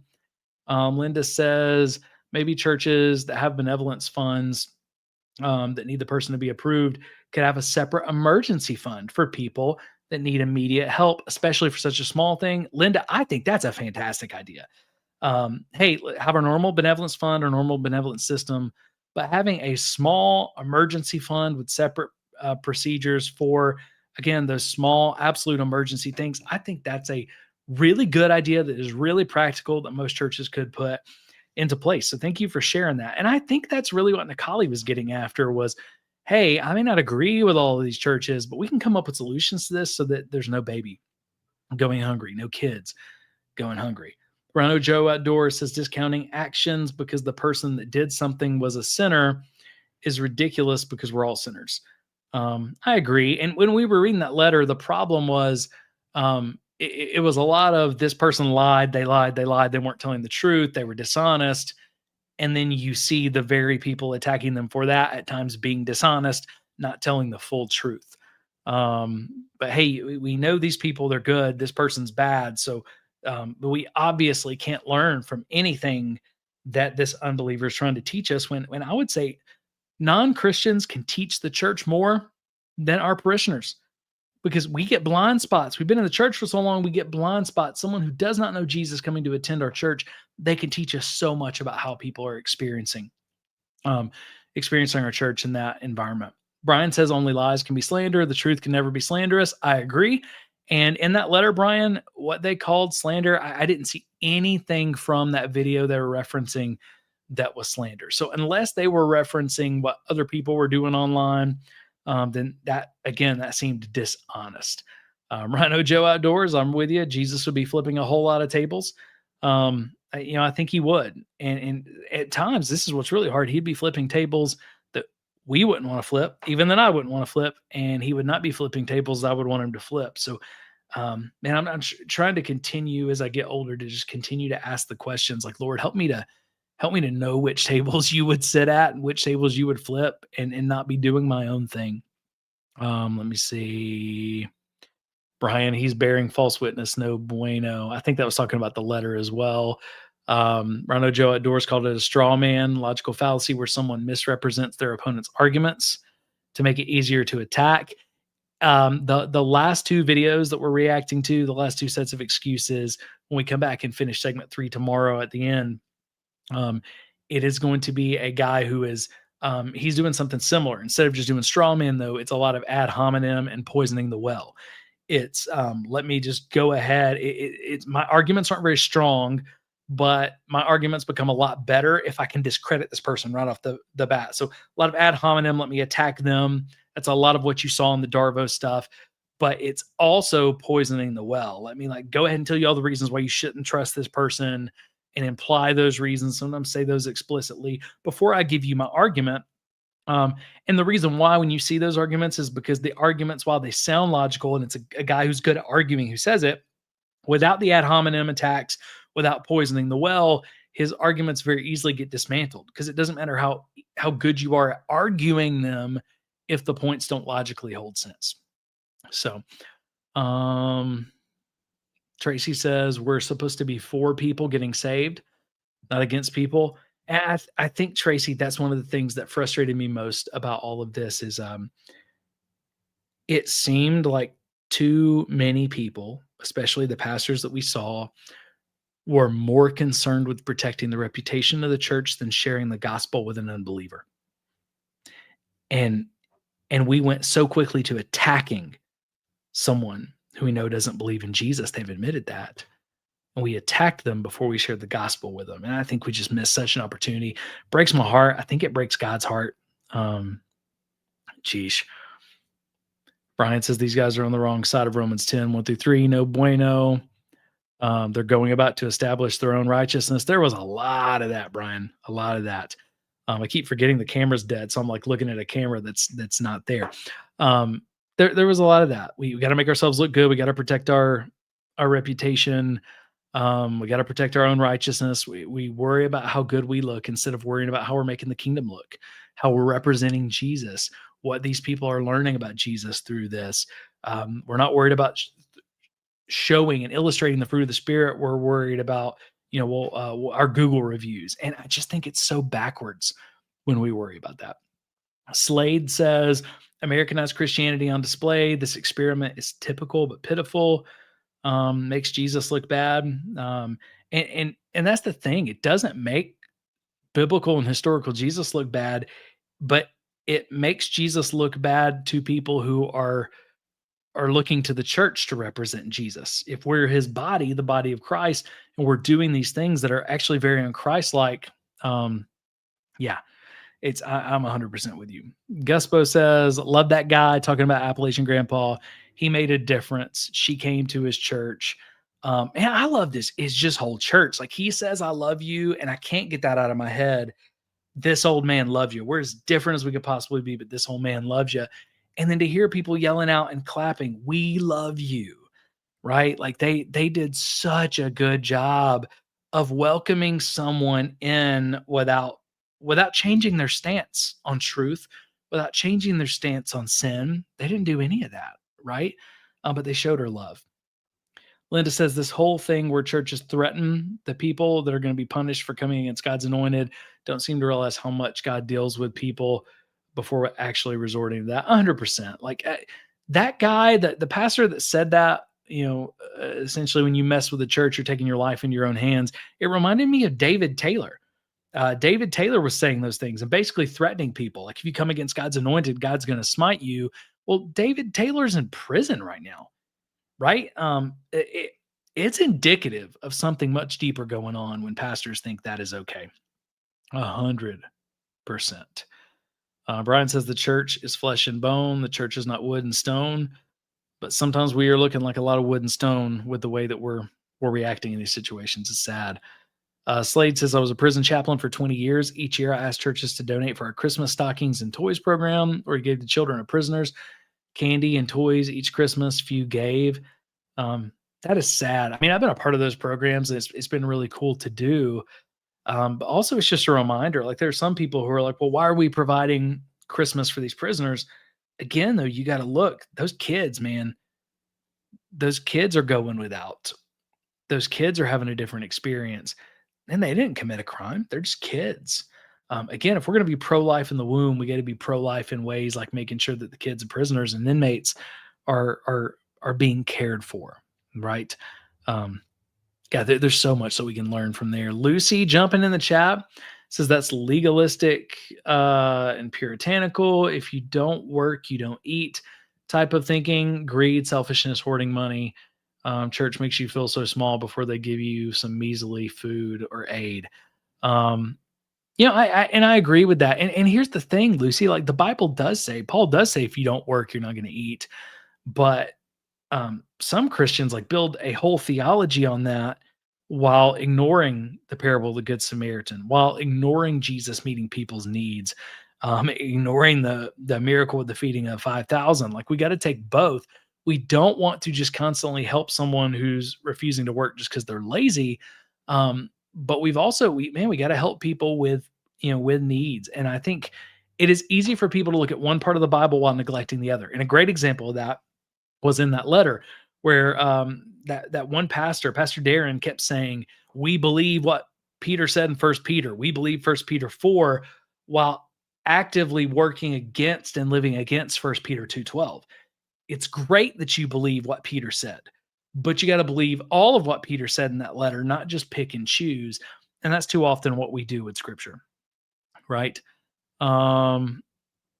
Brian says Shiloh Center, which I'm guessing is a local nonprofit, gives out baby formula and diapers all day, every day, and laundry and soap. And honestly, there's a lot of good nonprofits that's doing this. This is part of what it's a good thing, but it's also partially bothering. A lot of these churches have seemingly outsourced helping their community completely. And while I think there are great nonprofits that do this, it is great for churches to support nonprofits to specialize in this. Because like, we're a nonprofit, but we, like, community aid is not even, it's not in our bylaws, our governmental structure. Like, we can't do that. But there are tons of nonprofits that specialize in that. So it's great that churches support them, but I don't see a biblical justification for completely outsourcing care of your community. What we should have a way to care for our community, while a part of that is partnering with another organization, but not outsourcing it completely. And how many of those people at churches just said, well, these are the people we partner with, and if they can't help you, we don't have any other recommendations? Because our complete system of benevolence and community care is outsourced to other nonprofits. And essentially, that is the church saying we have outsourced care of our community to the world. We've outsourced it to the government. We've outsourced it to other nonprofits, corporate entities, instead of being through the church. And I think that is a problem. Of course, that's not all churches. There are churches that have really robust programs. I don't think she called any of them that have super robust programs. I would be interested to see churches that have things like dream centers, food pantries, how they would have handled that. Ronald Joe at Doors says, if an undercover detective has to be dishonest during an investigation, it doesn't mean any illicit activities he discovers should be discounted. It's part of investigating. And I agree there too. That's where this gets hard. It is really difficult for Christians because we don't like the dishonesty. But at the same time, certain things have to be hidden in research and investigation to get true results. Again, my biggest problem here is that Nikali is not a researcher. She wasn't approaching this as research. It was kind of a real time, let's do this live. If she was approaching it as research, she would have gotten a lot more data points, and she would have collected that data behind the scenes, shared that data in a report, instead of just sharing the individual recordings, kind of all at one time. But it makes sense. And I think there's just a tension there. If she had said, hey, I'm doing a social experiment, I'm just trying to see if your church came face to face with a a person who had a hungry baby, would you feed them? Well, most churches would have said yes. They would be like, yeah, we got partners. Well, what happens if your partners couldn't help? I'm sure we'd figure out a way. Yet when push came to shove and they were presented with, yes, a false narrative, but when they were presented with it, they didn't, right? So you get the pastor at Germantown Baptist Church that in front of his church, when presented with all the truth, he's like, hey, how many of you would help here? Yet when they were presented with the false pretense, as much as the false pretense is frustrating, they didn't do what they said they would do. So yeah, and that just makes it a little difficult. Glad you were here today, Life on Hoth. We got about halfway through these 5 parts. We'll finish them out tomorrow, a little more than halfway through because the first few are the longest. Life on Hoth likes the emergency fund idea as well. So yeah, you guys have a lot of good thoughts, and I think this was the discussion. I really do. I think this is the kind of discussion that Nikali was looking for. I don't agree with the way she went about everything, but it also doesn't surprise me because it's a non-Christian acting like a non-Christian. It's a person who doesn't believe the way that I believe, operating off different beliefs. I think there are some churches and pastors that did some really good things here and set a very good example. I also think there are some that embarrass the kingdom. They just flat out, they embarrass the kingdom. They embarrass me as another believer. So what we're going to do tomorrow, I'll jump on the stream tomorrow. We'll have a special stream just to finish this. And then I'll try to get this all out together. But what we'll do tomorrow is we'll finish looking at 2 more reactions or 2 more sets of excuses in part 3. And then once we get done with that, I think we'll be done with all of the video reactions. Part 4, all we're going to do is we're going to look at what does the Bible have to say about this, because I want you to think about what we've heard today. Out of all the responses, all the excuses from pastors, you want to know what we've heard the least of? Bible. Very few pastors and churches and Christians, the people we've heard, next to none of the responses included the Bible. The only one that really did was 1 Peter 4, and it focused on 1 Peter 4 while neglecting 1 Peter 2. And it was just really to paint them as suffering. It wasn't talking about how we should handle these situations. In the excuses, you had people talk about being good stewards, talking about churches getting abused all the time, but none of them were using scripture. Hey, here's why we do this, because scripturally, this is what's taught. So what we're going to do in part 4, which is the main part that we'll do tomorrow, I want to look at the Bible, and we're going to look at the Bible in some very different ways than people have so far, to just say, hey, no, not what is my opinion on this, not what is other people's opinion on this, because I don't care about man's opinion. We're going to look at what does the Bible say, and as the Bible does, it's sharp. It's sharper than a 2-edged sword. It is going to challenge us, but I think it's going to challenge us in a very good way. I think it's going to challenge us in a very good way. And then we'll finish with part 5. Part 5 is going to be actually the shortest out of all the parts that we did, because we're not going through Bible and there's no reactions, but part 5 is just finishing looking at what are some of the unintended consequences of this? Because I think there were some good and bad unintended consequences of this, of not only the social experiment, but of the reactions, the responses, the excuses, but also finish with what are some of the lessons that I see that I think we need to learn as the church. Also letting you all pour in. What are some lessons that you've learned through this whole thing once we get done? What are some lessons that you want to see the church learn, some things you want to see us wrestle with? And then we'll kind of end on that challenge. So that'll be less of a stream today, a shorter stream. So I probably won't put another segment with it, just because it's a special stream to finish this. But that's kind of how we'll finish out. So I'm looking forward to looking at the Bible, because man, so much has been said about this on social media. And I'm telling you, 98% of what I'm hearing has like no Bible. It's just people's opinions. And that's very worrisome to me. Right. But anyway, appreciate you guys. Appreciate everybody who watched today, whether you got to watch all of this or just parts of this. Appreciate everybody who left comments, who joined the conversation. I apologize that we weren't able to finish today and the main camera died. I'll jump back on tomorrow. We'll finish that. We'll get all of this out. So if you just heard pieces and you want to hear the whole thing, you can go back and listen to the live stream from today. catch the live stream tomorrow, or just know we're going to put this out as either 1 or 2 podcast episodes, but we're also going to break this into 5 individual videos at minimum. Each part we're going to actually put out there. So over the next week, all of this stuff is going to be coming out. There's going to be a lot of different ways to digest it. So whatever works best for you there. But anyway, guys, I appreciate you. That's it for today. I'll jump on and finish the last 2.5 segments on a stream tomorrow. If you can be here, that'd be great. If not, we'll get that stuff out. But yeah, enjoy the night. Enjoy your afternoon. We'll see you on the stream tomorrow. And until then, grace and peace. Love you.